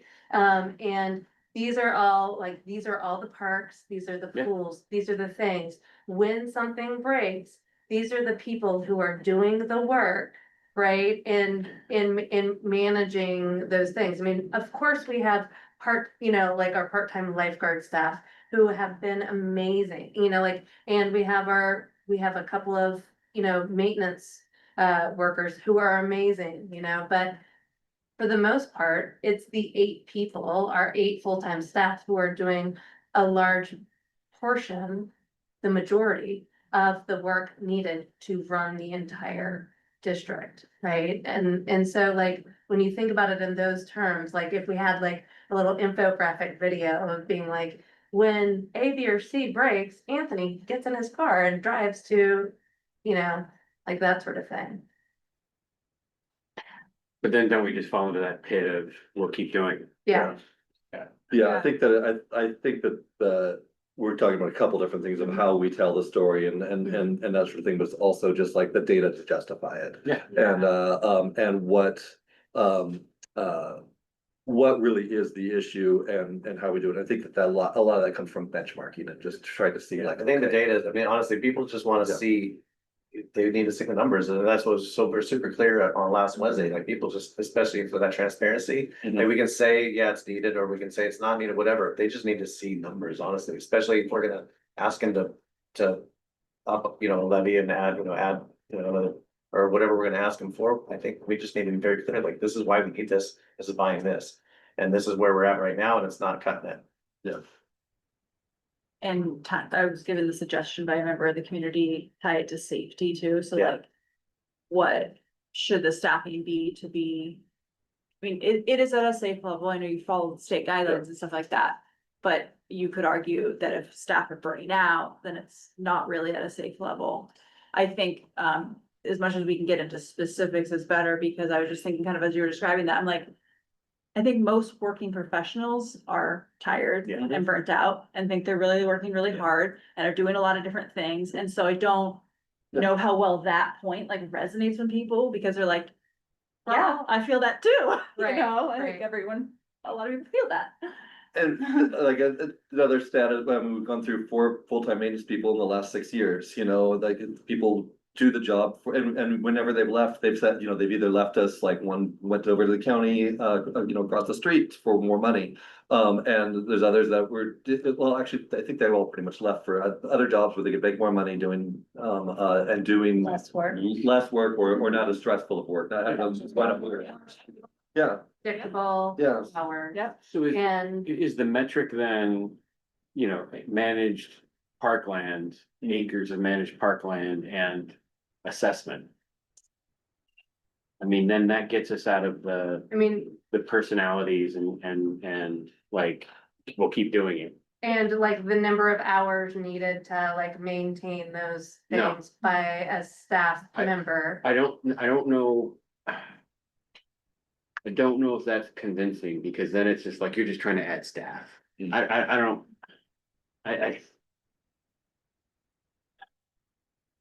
I don't know, it's frustrating because I don't wanna reinforce failure. Mhm. And I feel like so much of this Band-Aid approach is just like, it's asinine when you're talking about public dollars. It's like the $500 toilet. I mean, it's. it's hard to explain to people what deferred maintenance is do Yeah. to the future too, us just deciding, well, let's wait, let's do it later on all of these different things and how things are just breaking down. It's also just like the beautification stuff that I am not happy with. And this is no shade on our maintenance staff or anything, they're working as hard as they can, but I'm not happy with the look of our grounds lately. I was driving down Main Street right here and there's weeds growing up through the sidewalk all along the area that we are supposed to maintain right there. But it is, when they are running around from one broken sprinkler head to one tree across the Indian Creek Trail to a leak in the pool and all this stuff like that, it's hard for me to go up there and be like, hey, can you line trim that whole area along there? It's starting to look a little shoddy. But you know, that's where we're at, is there's both kind of the aesthetic stuff that we've got going on, but then there's also just like the deferred maintenance, all of those things, stuff that's just starting to break down. Well, it's not bad yet, but you know, it'll get worse and worse. So, but again, that goes back to whether, you know, whether or not it is a story that we're trying to tell or something we're trying to back up with numbers. So I think this gives me some good direction on some reports and some analysis that you're wanting me to do, and I can, and like I say, it's coming up, but we've got a little bit of time, so maybe in August I can kind of come back with a little bit of information for you all and see like what is this doing for you, and what else do you need to make some sort of an informed decision to really talk about this, because this fall, I think that this will be a big conversation piece that we're gonna have to be trying to figure out of like, okay, so we get a brand new facility, how do we still take care of all this other stuff? If we're adding a new portion of the Indian Creek Trail, and we want to program West Side, and we want that to be a park someday, there's all these other things that we want to decide to continue purchasing. And what if we get this grant to get Parkdale Park? How do we do all of this? And how do we grow this facility? So there's no one else building new parks right now, like with the city and county have basically said, you guys are collecting the STCs, they're out of the parks business. County's been kind of giving, you know, they are going to be giving away one of their parks to the state, the cities contracted all their parks, and they're, you know, they're not looking at, I think, building some new parks. I think they've talked about purchasing a couple with the urban renewal, but they want us to manage it. And so it's, I think that if we continue to grow, this has to be sorted out. And the intent is May 26th.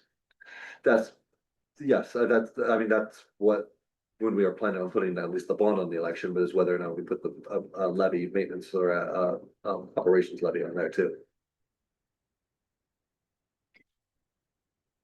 So, thanks. I will bring more to you in the future, and if you think of anything else that you want me to address, send me an email or give me a call.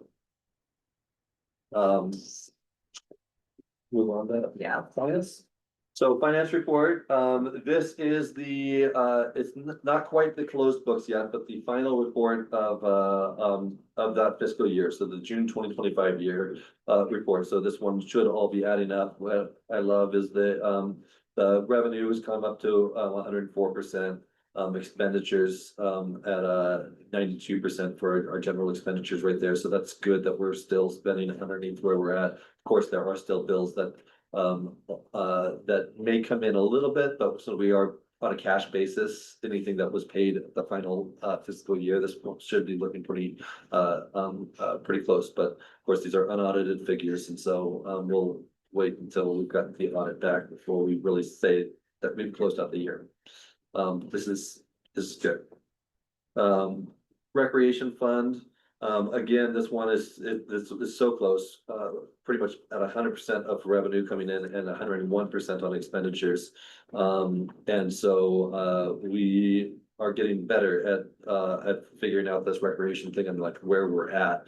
But remember that this is where in a year where the school district IGA, we actually brought in $134,000 because they had one payment that was a little bit later that came in into this fiscal year. And so that's, you know, one of the things that brought this up. In the next budget, we don't have the IGA as part of it. And so if we were spending the same way that we have this year, next year, this will be in the negative. And so there's we have more challenges with the school district and everything, so we'll have to, this is something that we are looking to address right now. SDCs were not great this year, and Mike Howard had brought this up, I think at the last meeting or maybe the meeting before, about looking at a historic look. So I've got this chart right here, which goes back 8 years or so, looking at what our SDCs have done. So the blue line there is the SDCs collected inside the urban growth bound, or collected inside the city. but it's money that can only be spent inside the UGB. And then the other one is the county SDCs, everything outside of the city. And so, you know, there's reasons that this stuff goes up and down. The SDCs, of course, are tied to residential development or the development of hotels. So that's what we charge the SDCs on. And there are lots of different factors that affect residential development, being, you know, the market conditions, amount of available inventory, interest rates, the economy, all sorts of things. One of the biggest jump that we saw was up in the year 2022. That was the year that the Mountain Vistas subdivision out behind Rosar's phase 3 came online. And so that was 70 lots that all went for sale at the same time. And so it was easier for builders to build. And so there was a lot of building permits then. I think that was also the year that the Leeward apartments got permitted. That was the first apartment building that was built in Hood River in 20 years. And that, I think it was about 30 units, so pretty small apartment building, but so there was a couple of anomalies that we saw with a big jump. But the downfall here was one that we just definitely were not expecting of dropping down to $34,000 was the total of what we brought in last year. When you contrast that to 278 in 2022. But I've reached out to the planning director. He says that things are, you know, been down, but a little bit normal. There's always things that he sees in his queue that you just don't know. There's been things that he's been talking about for years of a certain subdivision or a certain hotel project or different things that you know, I'm sure it's frustrating for them. They put a lot of work into it and then the financing falls through or something and it just doesn't get built or no one pulls the permits for it. So he's got, you know, there's a lot of things on the horizon. It's just one of those things where we don't know until it actually comes in. So I will continue to update you on this and where we're seeing the SDCs headed, but at least the lines kind of mirror a little bit. Last year was the first year that the county outdid the city, and then this year was an even bigger difference. But usually the city's bringing in a lot more just because they have a lot more land that they're building in. That's neat. I don't know if they know about, there's the hotel that deferred their payment. Yes. Because of there's an agreement for them to pay, so like they would have come in 2025, I think. Yep. And so. But their first payment won't be until this next fiscal year, and then it will be even payments over the next 5 years.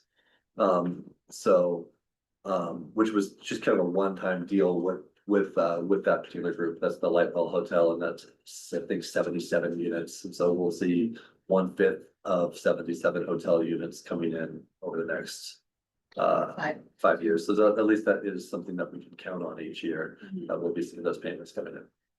Did we confirm that they cleaned up the language that led to that issue? The city. Yeah. Yeah, it wasn't really the language, it was that they, during the conference stuff, they didn't mention anything about RSTCs being a thing, and I think they didn't have an actual form for it or anything like that, that said that, but we've talked stuff with the city that I'm hoping that it's something again, but we can check and see if they've got anything on their website that because they had a special section for us, but it wasn't on the commercial development side. Yeah, it's kind of an odd thing. But yeah, it's a good point. Yeah. So we're putting that together. Yeah, thank you for this. It's take into account COVID at the same time, and people have plenty of time on their hands and see those huge spikes for a couple of years too. I think a lot of it is the inventory. There's not a lot of developers out there that are actually buying the land and going through all of the things of creative development, but when something like that went on the market, there's developers like, you know, Curtis Holmes or these others that can just throw, it's like, oh, great, I'll go buy 10 lots in there and I'll build those. Or, you know, and so it was much easier for people to go out there and do that. There's a couple developers that used to do these kind of mini subdivisions of 15 homes, 30 homes and everything. They haven't been doing them as much recently. So it's getting harder and harder to find the land to do that. So There's a small one on the west side, but all the utilities are being put in and all that. And we get the payment once the house is permitted, right? Correct, yeah. All right, and then, this was the, improvement fund, which generally not very much movement this one. There hasn't been since. I think 3 or 4 months ago. Director's report, it's the new, start of the new fiscal year, we have a new board member and just for Jace as well, who's a more recent board member, just wanted to reiterate that we have these professional organizations, you should be on their email list. If you're not, let me know and I'll put you on. But SDAO, the Special Districts Association of Oregon, and ORPA, Oregon Recreation and Park Association, have great trainings. They're not just for staff, board members as well. Christy actually went to the SDAO conference this last year. There's this training right here. I have brought or gone with just about every board member. I think Marcy went with you, but I went with Mike and Martha before that. This is training that they do every other summer, the election years, that is really great for management and staff. But it's really good for board members to go to as well. That goes over a lot of the different things on, you know, what is a public record, what is a public meeting, you know, all of this stuff. So I would love to go. Jace, Brian, you might have been to this before. If you haven't, I would love to go with both of you guys, if you want to go. On that 6th one, the 8th, 6th, the one here in town. You know what, I think that would be great. They've never done one in Hood River before, and truth be told, I don't think I even looked in those. Yeah, so yeah, if on 8/6, Great. you're available. So do we know if this counts as the public meeting training? I'm guessing it does. I don't think so, and I'm still waiting for SDAO to get theirs approved by the state. I think that they're waiting for it to be approved by the state. I think that is not going to occur. It's not, no. Yeah, and then ethics. Yeah. And some of the other things are gonna be done straight out of the state, so we've already kind of transitioned away from that at the library, so I've done the ethics. And then I've done a bunch of SDOs. Yeah, the board meeting one was the one that became state law, that every board member that had to go to the, During their term. yeah, during their term, right?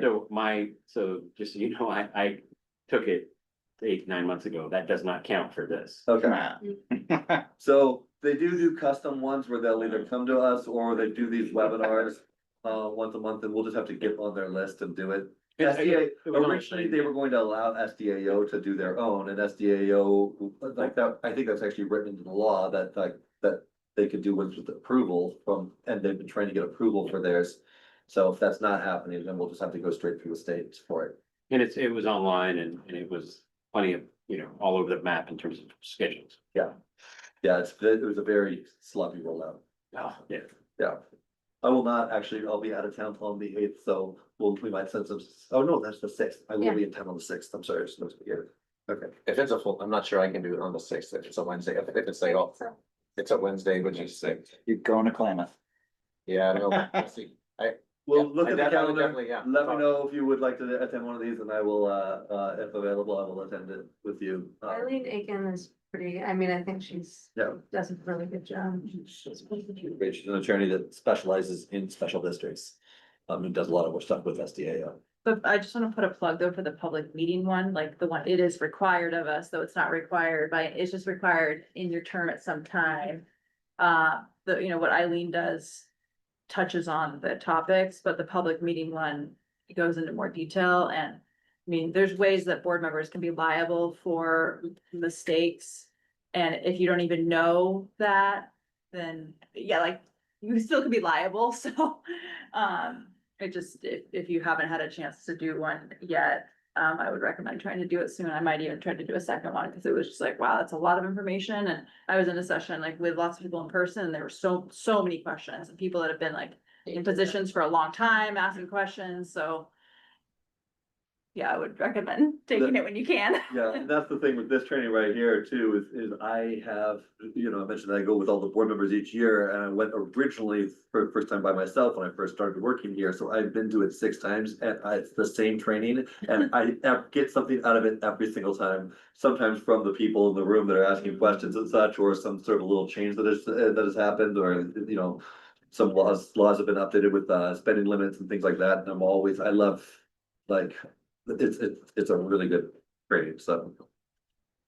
And we will probably be sending staff members here too from, we got the everyone special, so, yeah. All right. E-bikes, this one came out of I get a comments written, but it's not straight to the board, but stuff that some people send the director from time to time. I'd be happy to forward it on to the board too, if you wanted to just to see it, but e-bikes get brought up, and it's starting to get more frequent that e-bikes are being brought up. The use, specifically the use of e-bikes on our trails, the Indian Creek Trail and the West Side Trail. We do have a no motorized vehicles listed in our rules, and I think e-bikes are kind of in a gray area with especially the people that are riding e-bikes on whether or not it's a motorized vehicle or not. And there's different classifications of e-bikes with whether or not it has a throttle button or whether or not it's just a pedal assist e-bike. Marcy and I talk about it all the time, that it's so interesting what people think that it should be able to get away with on an e-bike, that you would never put your child on a dirt bike and send them to school, but you'll see I mean, you should have seen kids- what I, like, last, well, I mean, horrible. so I'm sure we've all seen this, yeah, but so they are a heavier bike. Oftentimes people are on them that are not maybe used to riding, like kind of more of like a motorized motorcycle or something like that. The email that the gentleman sent me had a lot to do with sidewalks and streets and things like that. And I did not, there's a lot more to it than just us. I also don't want to sit there and plan for what sort of rules we might do without talking to the city planners in the county and all these other groups that are all kind of grapple with the same thing. So I think what I would like to do is start kind of at the staff level with a lot of these other agencies and with law enforcement, just to kind of say like, okay, e-bikes are getting more popular. What is it that we're all kind of doing around there? And then kind of bringing it back to the board about, what we want to do about e-bikes on our trails. If we want to explicitly say, we believe that these are motorized vehicles, they should not be on the trail. Or we need to do some more research around it. We need to start changing the design of our trails or the signage on our trails or that sort of And thing. just so you know, the state legislature has been working on a micromobility bill. And where basically now they are like defining all of the different types of e-bikes, the weight, the classification by weight, who can ride those and at what age. It has not passed yet, so basically now that they're out of session, it is, until it is brought up again next year. It'll be, I assume it was a big one for this year's state legislature, so I'm sure that it'll be brought back up next year. The one thing that it does not, it has reduced the age to 14, as an allowable age for, for drivers. It does not have anything about passengers. So I'm on the, legislative committee for ORPA, and that was one of my comments, that I can't believe that they don't have like a passenger clause in there, like that a 14-year-old can have passengers, because there's no indication that they can't. But so anyways, it's still in the works, but comments and suggestions would probably be helpful to take back to that committee. Is it that technically with this gray, I had thought that they were prohibited on Indian Creek? The e-bikes? Yeah.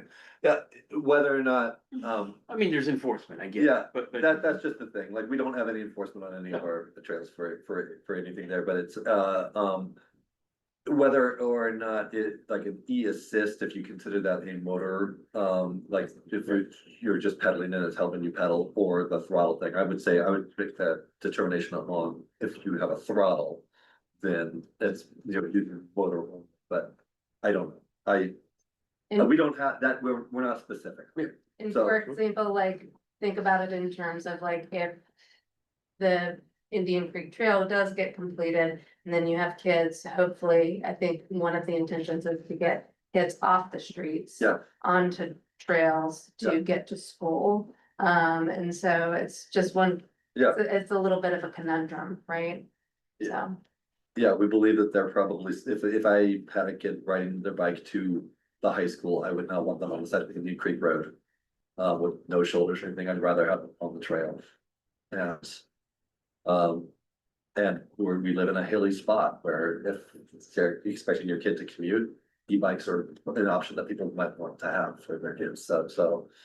Yeah, I think that it's something that we'll have to grapple with. It's something that I went to a session 3 or 4 years ago at a National Recreation Park Association where the session was titled like, what do we do with with e-bikes and all this stuff? And the people that were running the session didn't have the answer. They were just like, oh, here's a bunch of issues. And we were all kind of waiting for someone to give us the answer, and no one had the answer because it's just been. There are so many different sides to it. You really want people to be out there using some of these things and being on the trail, but the user conflict and the issues that you can have with you know, a person with a stroller and an inexperienced rider on a big heavy bike going way too fast going around the corner. There's concerns there for sure. I panic just to think of the trail by your house and modification is necessary, banking that corner straight down to the river. Yeah. Yeah, it's there's guardrails, maybe, I don't know. Yeah, but oh my God, the pushback on putting a guardrail there, Yeah. you know, and there's a bench just looking out. Yeah, So you're saying like if they were explicitly allowed, they Mhm. need to make adjustments. Uh-huh. So, yeah.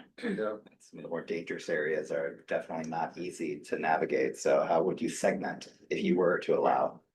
Multiple lanes. I grew up, where Dairy Queen is at, it's like on a hill, right, and the Yeah. back was, it used to be a trailer court, that's where I lived. And it was really steep to get up to the trailer court, and one of my cousins went down her bike and she had her brakes, well, she didn't brake with the right brake, and she flew, Oh, like I could see it. So I can, Yeah. Yes. not funny, not funny. Now add a big heavy e-bike and. When you said that, I was like, Yeah. Well, good so luck. what do you want from us on this? Like, This is. really, it's an issue, but it's like so much bigger than us It, too. that's exactly it. So I think that the reason I put it in the director's report instead of a thing, you know, was just to let you know that it's on my radar, and I'll probably be bringing something back to the board at a later date that eventually I think we're gonna have to do things like define, is an e-bike a motorized bike? We've never really gone through the definitions of that, and we don't have that definition within our thing. But even if we do, and we decide to do all that stuff, the reminder of our rules that we have stated on the signs are just more suggestions, because we do not have the authority or the ability to do any sort of enforcement on it. If someone calls me and tells me there was an e-bike on the trail today, I can't, you know, there's nothing. yeah. And to the topic of staff being overworked and understaffed, like, do you have capacity for that next step? It's probably not, but it's one of those things that I think that I'm going to reach out to the right people who I think will hopefully be, because I don't think that this is actually something that should really live with the Parks District, and that should be us leading it, but there's a person in the school district who's does a lot of the transportation stuff that I'm hoping can help lead and be the person that brings everybody together to start talking about this. Yeah, unless we can do anything about enforcement, it's all moot, like. Yeah. Yeah, but when I got the email with all the other things in there, I just thought, this is not just a Parks District thing, this is a lot of different agencies, so I really wanted to have like all of them, because what I've seen often happen is each agency or different groups start creating their own different code or their own different decisions around what we're going to do with this same problem without talking, and I'd rather get us all together talking first. Okay, so you're gonna kind of try to start the conversation. Yeah. And push for, hopefully there will be someone else facilitating. I think that what I'll do is for the very first one, just say like, hey, I'd like to see if I can help kind of get this together, get everyone in the room, but I'm not going to own this whole thing where now I'm leading the e-bike task force or something like that, because it's not my deal. I just, like, the obvious place for me to start is with everybody in the room instead of just like us individually trying to figure it out. And I think by way of like definitions, like even just using the, you know, where that Senate bill is for the micro mobility bill is just a good place to start for those. Yeah. Definitions, because all of those other agencies should be at least aware of that. It's been coming from. It's just something about AI guy trying to decipher what that sign says when the wheel is missing behind the post and everything else. That's what The shadows though. Yeah. Feel your pain, guy. Yeah, they did great on this biceps thing. Summer party up in Parkdale. This is great. I was so excited. I was like, "Oh, we're gonna take a whole bunch of pictures of this and then put it in our presentation." And Marcy was like, "The presentation's due like a week before this." Then said, "But I'm still gonna try and sneak a couple of the pictures of this into the presentation day up if I can." But I thought it would still be a good story of we're going out there to Parkdale, or that, you know, when we're giving our presentation, I was just at Parkdale 3 days ago and there was all these people, and they use it as a park and that sort of thing to help kind of tell the story.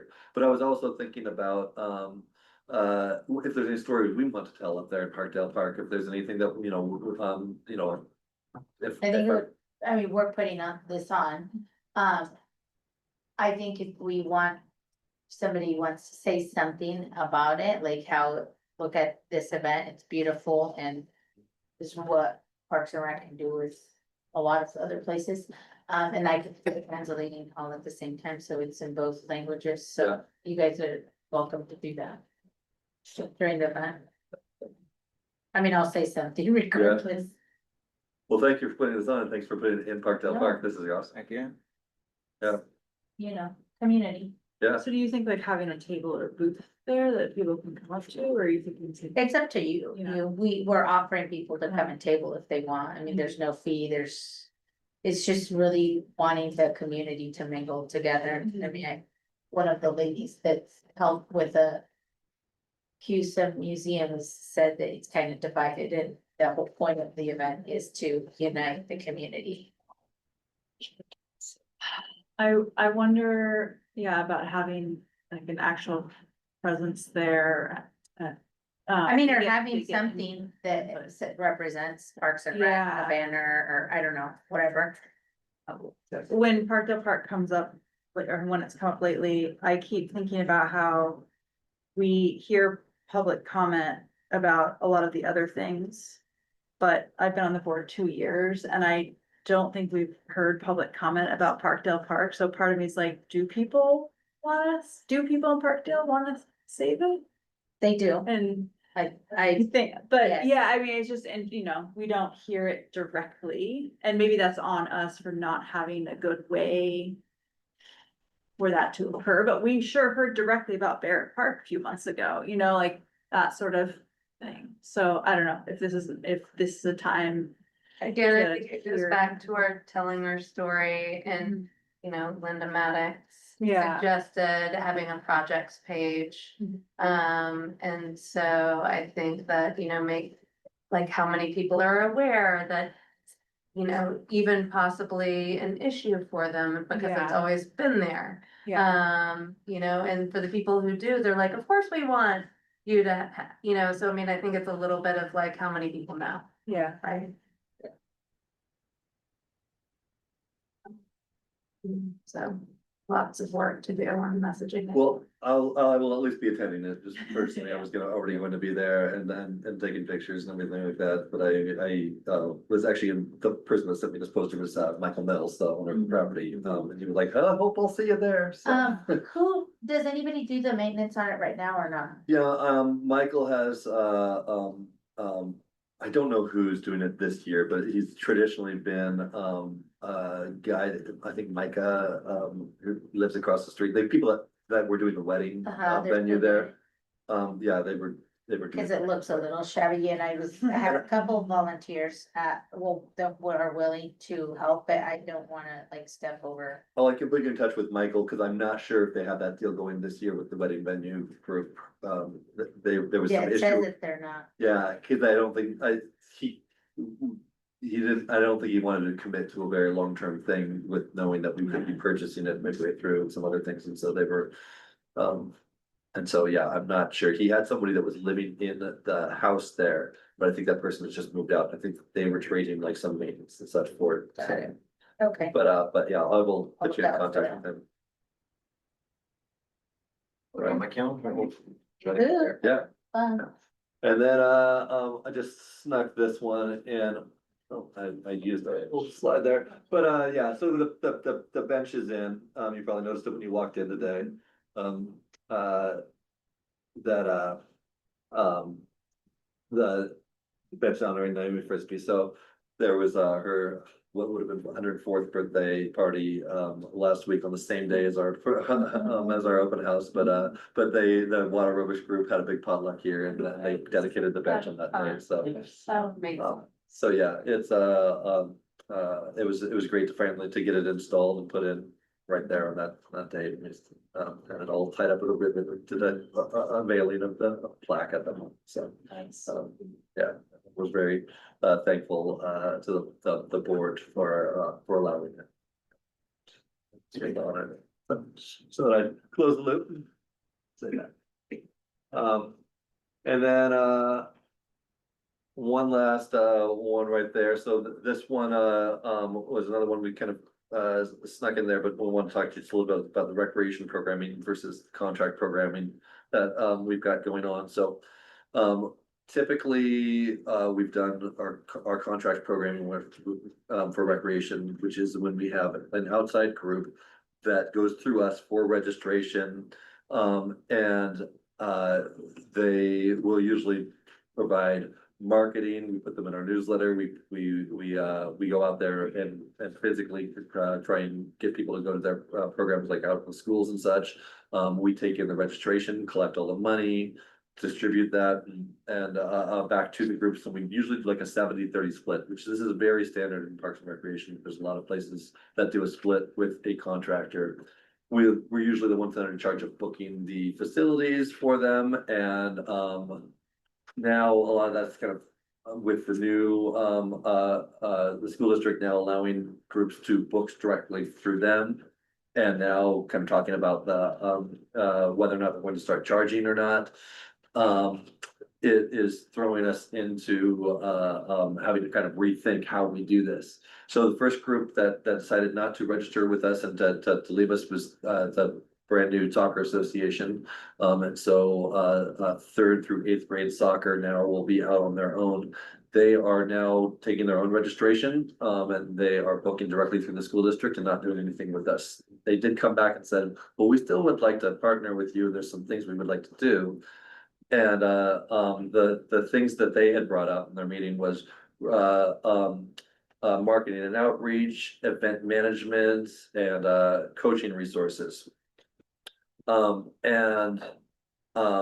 And so we are starting to talk about like the different things that we could do here and ways that we could help. That there's some issues here with some of this, which is like if we are doing marketing and outreach and we're sending things out on our newsletter with our logo and saying like, hey, register for soccer and everything, and people are coming, there could be some confusion over whose program it is, and people see Parks and Rec, the one sending the thing, and now we don't own it as much as we did when we were taking on the registration and we were in charge of all the stuff, especially like when people come in and they're like, hey, I got this newsletter from you. Can you tell me who my coach is? And we don't have any of that data, whereas, before we did have some of that. Event management was kind of the same. If we've got like our staff out there, Gio's out there with his logo on managing an event where it's not our program. We don't know the coaches. We don't know the fields. We're not renting the fields, any of that. How we would exactly fit in there, and so trying to avoid the confusion of doing something along those lines. And the coaching resources seems like actually a pretty easier thing for us of being able to go out there and help with with doing coaching clinics and things, because we do have some soccer experts that work for us, and this is one that would probably be more specific just for soccer, but we had these conversations within staff of like what we could do. We've talked about doing maybe an à la carte thing where we say either like a flat fee or a percentage, like 10% for to do marketing outreach, 10% to do event management, 10% for this, and kind of doing like a bundle plan where, and if you do registration, you'll get the whole thing, and what we really want to do here is push people toward registration. We want to get them back and registering through us again. Soccer group had said that the reason that they didn't do registration through us is they just didn't like our software system. It was very clunky. We were reserving it free from the school district. And that's why we used it, because it was free. That was something that the school district, part of their IGA was paying for, but now we don't really like it either. We use it for our own swim lesson registration. We've decided that, and you guys know this, put it in the budget, that we are going to be reaching out and doing our own registration software, or contracting to get a better one that's made specifically for recreation, for parks and recreation. So we are still trying to kind of grapple with how exactly we can bring in revenue and make sure that we're also not, we're charging actual dollars of like what it will take for us to do this, so that we're recouping some, but it would be good to recoup some of this stuff, but at the same time, without letting these groups kind of with trying to figure out how we would do that and making sure that's not confusing for the public, and that we are not representing a group that we have no control over, or we have no oversight over. On the flip side, just, Yeah. I think these are, just. There could be opportunity for bringing in some considerable revenue, like if you think about things like with advertising, advertising typically you're charging or promoting something is something that you can charge at a pretty high rate, and probably wouldn't take that much as much administrative time from our staff. It could be something that, like we clearly have as like, these are our unaffiliated programs, right? Not affiliated with the school district, that clearly have like a template sort of format where like it's always like bordered in red and, or something like that. That's like, it has like, it's a clear and distinct different look from our own promotional material. The event management, so when I've been thinking about this, we went through, and especially for soccer, and we're doing it for all of the rec programming, we really have dug in deep about like how much staff time is spent in various areas, right? And so like when I think about like the cost to do programming or whatever, like we really have to think about with our staff, how much time are they having to do these things? So like event management is probably one of the bigger areas where I see the value to the contracted programs. Like from their perspective, like they're like, this is already a volunteer-led nonprofit organization. We, are already at capacity for running this nonprofit to like run this programming. We don't also want to be on the field on game day managing the crux and like the administrative headache of that. And they probably also want somebody who can be like, actually, it was the right call that, that whatever, so yeah, like some of like the technical sort of thing. So like there could be an advantage to having that, but again, the thing to think about is like how much time that's taking, like for, especially for soccer, like Gio or Jaime, who they would want there, away from other things that they could be working on to support district needs. So like when we're thinking, or generate other, future programming or other programming that they could be working on. But I mean, again, it's something that we could charge at a higher rate, because if that's a value to them, then it's something that could have a price tag to it. So I think that what we're looking for is just like, do you feel like these are things that we should be moving towards, like some sort of a la carte menu?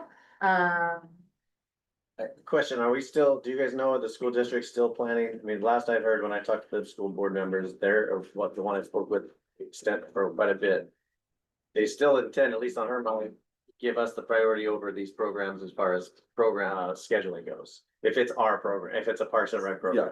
So is there any way where someone who's going in through us can say, well, we're now affiliated with us for that extra 10% to give them a priority over the private programs out there? So is there a way to, I mean, yeah, that, you understand what I'm saying? So we sent back a revised facility Yeah. use agreement to them, drafting more consistency and language.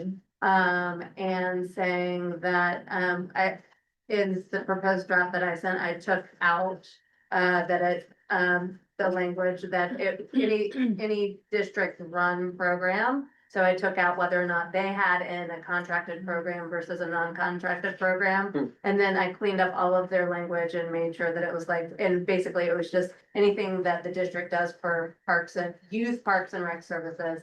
That had priority over a nonprofit who did the same type of service that was different, that didn't work with us.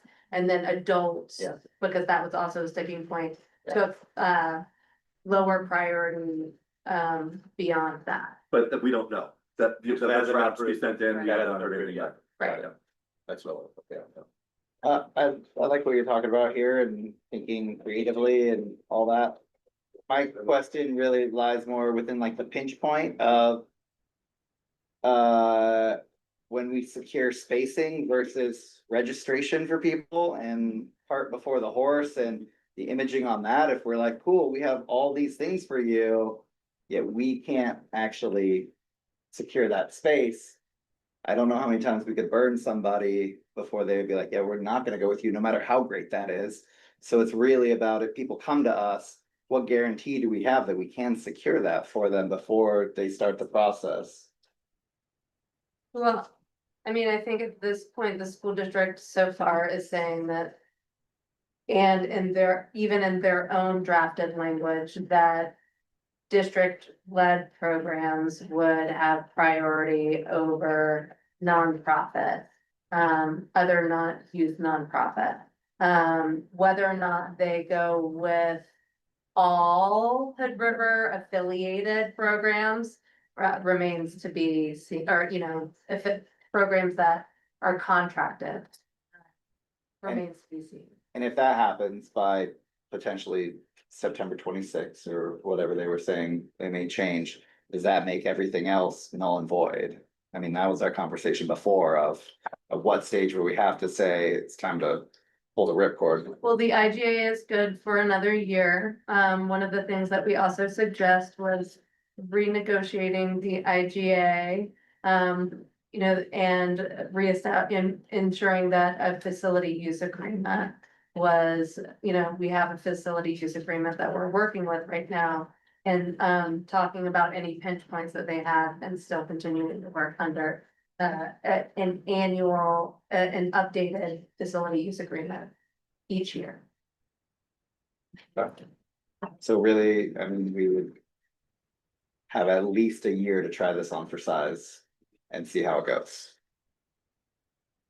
I mean, it does kind of depend. I mean, I feel like right now we're still in a little bit of a waiting game to hear about the communication coming down from the school district. It does not feel, there could be the possibility as part of their, as part of the facility use agreement right now, we don't charge one another for facilities. And as part of their suggestion, they're saying, yes, we want to begin charging you after a year's time. After the IGA it sunsets. So the question is, we can continue to try to get them, I think what we've been trying to do is say, we would like to continue to work with you. Let's continue to talk about the pinch points that we have, and if we can renegotiate the facility use agreement each year and update our IGA and re-sign in another year. I think the question we wanna kind of get at right now, though, is. How important is that, like, for someone to partner with Parks and Rec, what does that mean, and how important is the registration side of it? If so, because like to us, originally our goal with going with contractors and these other things was so that we would become like a public clearinghouse, like anyone that's doing a that has a kid that's doing a program. All goes to the same place for registration. And if all these different user groups start splitting up and doing their own registration program in all these different spots, we're going kind of against that mission. So that's, you know, if we're offering services to them where they're not registering through us, one, it could create some confusion. The other is then there's less incentive for them to come in and contract through us by not doing the registration part.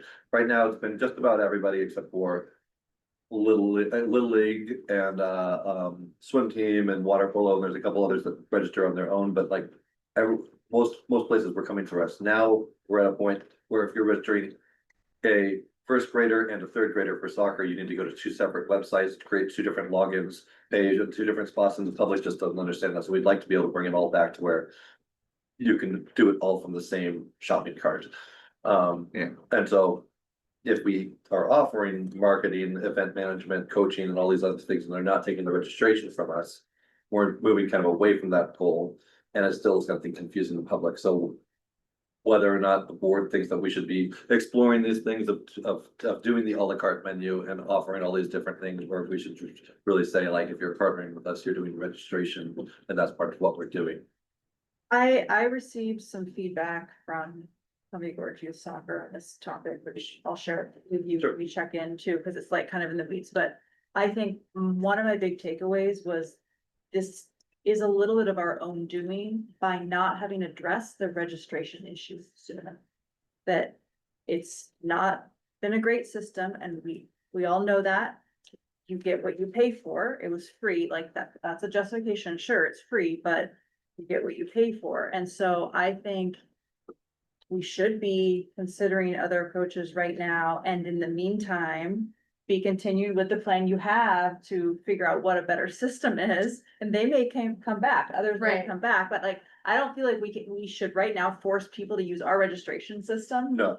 That they're super frustrated with. Right. Yeah. Yeah, and I think that we are in progress with the registration system, which is great. We've done quite a few demos. We're moving into our second phase on that.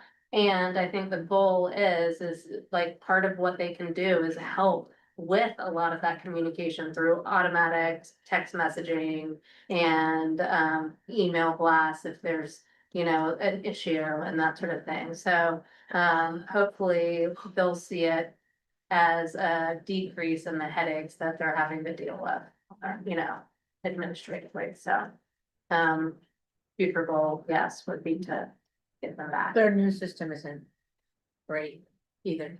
I had to Yeah. register my kid for football and soccer. Mhm. And it said, it looks like the same system, but then you don't see all the sports your kids registered in. So, I mean, Yeah. Yeah, it's not any Yeah. better. right. Well, it might be better. It's a more modern, that's for sure. It's more modern, but it's But still complicated. More It's user, not, yeah. I didn't think it was. And it was Yeah. probably because I was used to maybe the other one, but It sounds like there may be room for mutual benefit of finding a better system that's better than what they have. And better than what we currently have, that then would be compelling to then work together more directly again. see, So I mean, I think it sounds like it's gonna be pretty hard right now because there's so many unknowns. Yeah. Like, you don't know what the school Right. district's gonna do. we don't- Columbia Brook Youth Soccer in particular is wanting an answer from us about the direction. They're like, we would love to work with you and we would love to, you know, offer support, but here are the things that we can do. And so, you know, we started to take a little bit of a deeper dive into what that would look like, how much staff time it is. And so, and, you know, so football, for example, too, that while they did go out on their own, they were asking for less than a 70. They wanted to take in more, they wanna, you know, figure out how to take in more revenue, and they wanna give us less, basically, they want the same services for less. You know, and so, the coaching thing doesn't work, they're volunteer. Sorry, I'm just. I mean, so we're getting these types of questions and just trying to figure out how to best answer them, and people are waiting for our answers. And we said, you know, as you know, as staff, we started working on it, and then we're like, you know what, let's bring this to the board because this was just last week. Well, what do they, what do they want the break to, or what do they want the cost to be? They didn't tell us that, and we haven't asked them that. Well, so for football, I mean, Either of them. or stock, I was yeah, just saying. yeah, they're saying make us an offer. They say that the 70-30 was too much. Yeah. But then, and I've heard some flat fee stuff of just tell us a flat fee, but our issue with flat fees is if we do that, it's not, Yeah, and we just would like to add more time. We can say maybe a flat fee, except for if you have over this many people or something like that. We also don't want to make it too complicated. Well, I mean, even when I used to work with community ed, like when we were running the Gorge Kids Triathlon, like we'd have to come in and negotiate what the fees are. So I mean, that's pretty normal. I mean, Yeah, but the problem with that with community ed when they were doing it was there was a different deal for every user group. no, that absolutely And, was. and, yes. and so that, when we took over community ed, that was the very first thing we said was everybody's the same. Oh. We're not negotiating separate things to where like soccer gets this deal and then lacrosse gets this deal, because the issue was when they did that, and because when community ed was working in our office up here, Mhm. I'd hear the complaints all the time, it's just like, oh, this deal, this handshake was made back in, 2008 by these people, and now they get this field for free, and these people want it and everything, and it was just, you couldn't justify any of it, because they'd say, why does this group get it and this group doesn't? And so we really want to have something that's transparent that each group gets without having to negotiate these specific deals for each group. So what would be a reasonable middle ground for everybody, for, I mean, 25%? I'm just curious what you think, like, Well, for, the a la carte, what we were saying was 10% on each of these different and you guys can items. quantify those pretty easily, like. Yeah, and then if we said, like, they would all add up to like 30% for this stuff, and then if they do registration, it's just a flat 30 and you get all these things. And so it's kind of like one of those, like a bundle thing of like doing a cable thing, where all, they're all different dollar amounts together, but, so we were talking about trying to do something, something like that, that then we'll try and incentivize and push people toward doing the registration for us. But what we're not going to do is do stuff where we're subsidizing them and losing money on it, which is, I think, what a lot of the groups have said, like, we want more services. Football in particular, they wanted us to cover their insurance. Well, we talked with our insurance agent, trying to figure that, and finally the insurance was just like, no, unless you guys are the ones running the program, we're not giving insurance to another group. Would it still make sense if you said if you did the whole thing registration with us, then it's just 25% across the board? Like just, I mean, so it's a more substantial cut, but really encourage them to get, I mean, how, I'm just curious, who knows what the numbers will be? Well, that's Check them. That's the thing is that, that chart I showed you earlier with the recreation. Yeah. If we were doing everything exactly how we did this year and didn't have the school district, we'd be down $100,000. As is. And so for us to cut how much we're charging right now when we're already in that deficit, it wouldn't make sense. So I think that we either need to start focusing on doing our own programs if we can make them work in-house. Yeah. And we've kind of been hit or miss with that. Some of the programs we've done in-house, we've done really well on. Other ones like summer camp this year is, I think we're at half enrollment of what we normally are each year. There's a lot more summer camps out there right now. The Bay Street Elementary, what's the name of that group? Champions is offering a summer camp that looks almost identical to ours this year out of the May Street School where we were doing it last year. So there's a lot of there's competition, we're going, and we've done some programs where we'll put it out there and it doesn't do nearly as well as others. Usually it's the big one when it's like mini World Cup, that have a lot of people coming in that will do more, but then we put more staff time to it, so. So the other potential is just to reduce programming substantially. Yeah. Right? I mean, that's just another realistic. Or, yeah. and focus on other, I mean, basically now our staff is trying to figure out other things that we could do. So like we've talked about, like, we have a facility where we can do programming like pickleball and tennis. What about, pump track? So like there could be some sort of, but the question is, you need numbers. Yeah. To have large amounts of numbers in order to get the revenue starting to come in. And so like programs like our traditional sports are the things, and where you can have it on fields are the things that can help increase that revenue. I wonder if the flat rate based on number of Percentage. enrollees, might be better received because I could see how this just feels like you're just taking a cut and like, what am I getting for it versus.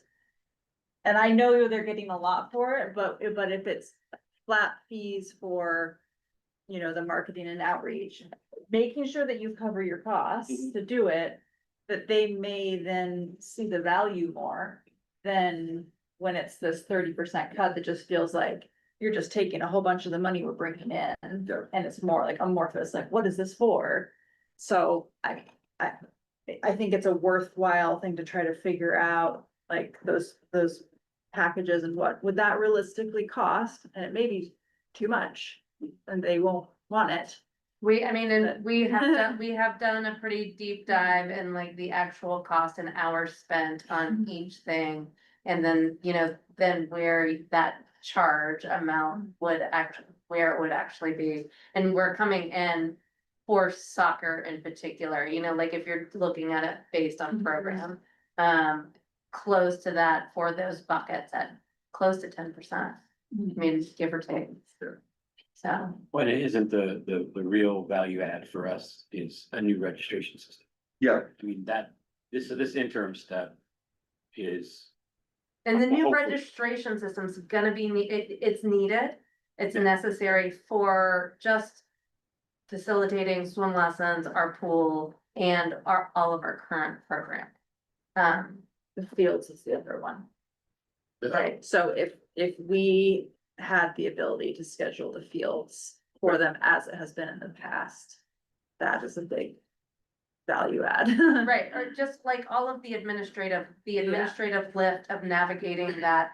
And I guess our hope as well is that, I do think that the school district has gotten quite a bit of feedback. We certainly have given them plenty of feedback in their first go round of the process of scheduling.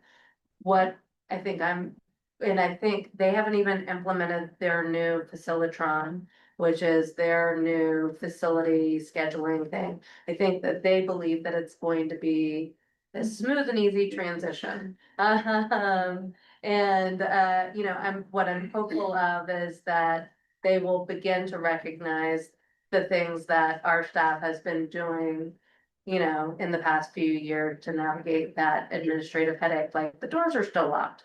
Hey, you know, school district here, who's gonna unlock the door, you know, to the gym? So, so that's, you know, a little bit of time will tell. And just, you know, still trying to keep that door open with them to say, hey, there's still time to renegotiate, you know, like figure out this IGA facilities, you know, still kind of working with that angle. so yes, right now it sounds like interested in us creating some sort of an a la carte with, and trying to find some sort of a way, maybe flat fees up to a certain, level or something like that, but with the caveat of continuing to, work with the school district on their plans, but also once we get the registration in, to try and push people back to a registration. That's the whole goal.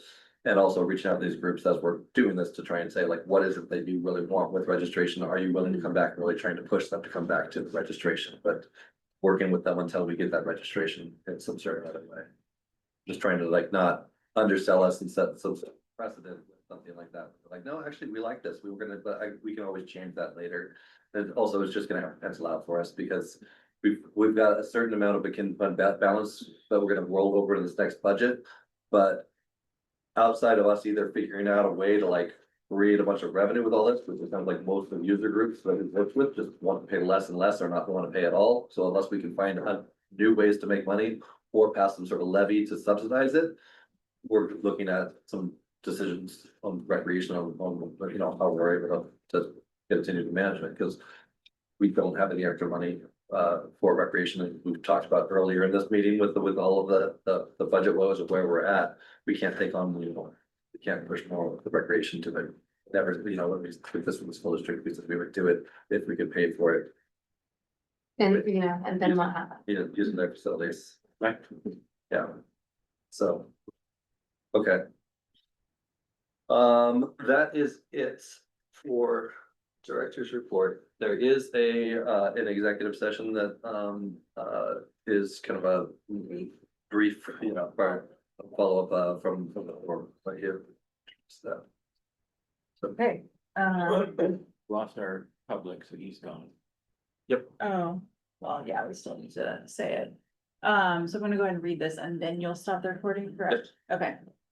We are going to be entering into executive session for ORS 192-660I to review and evaluate the employment-related performance of the chief executive officer of any public body, public officer, employee, or staff member who does not request an open hearing.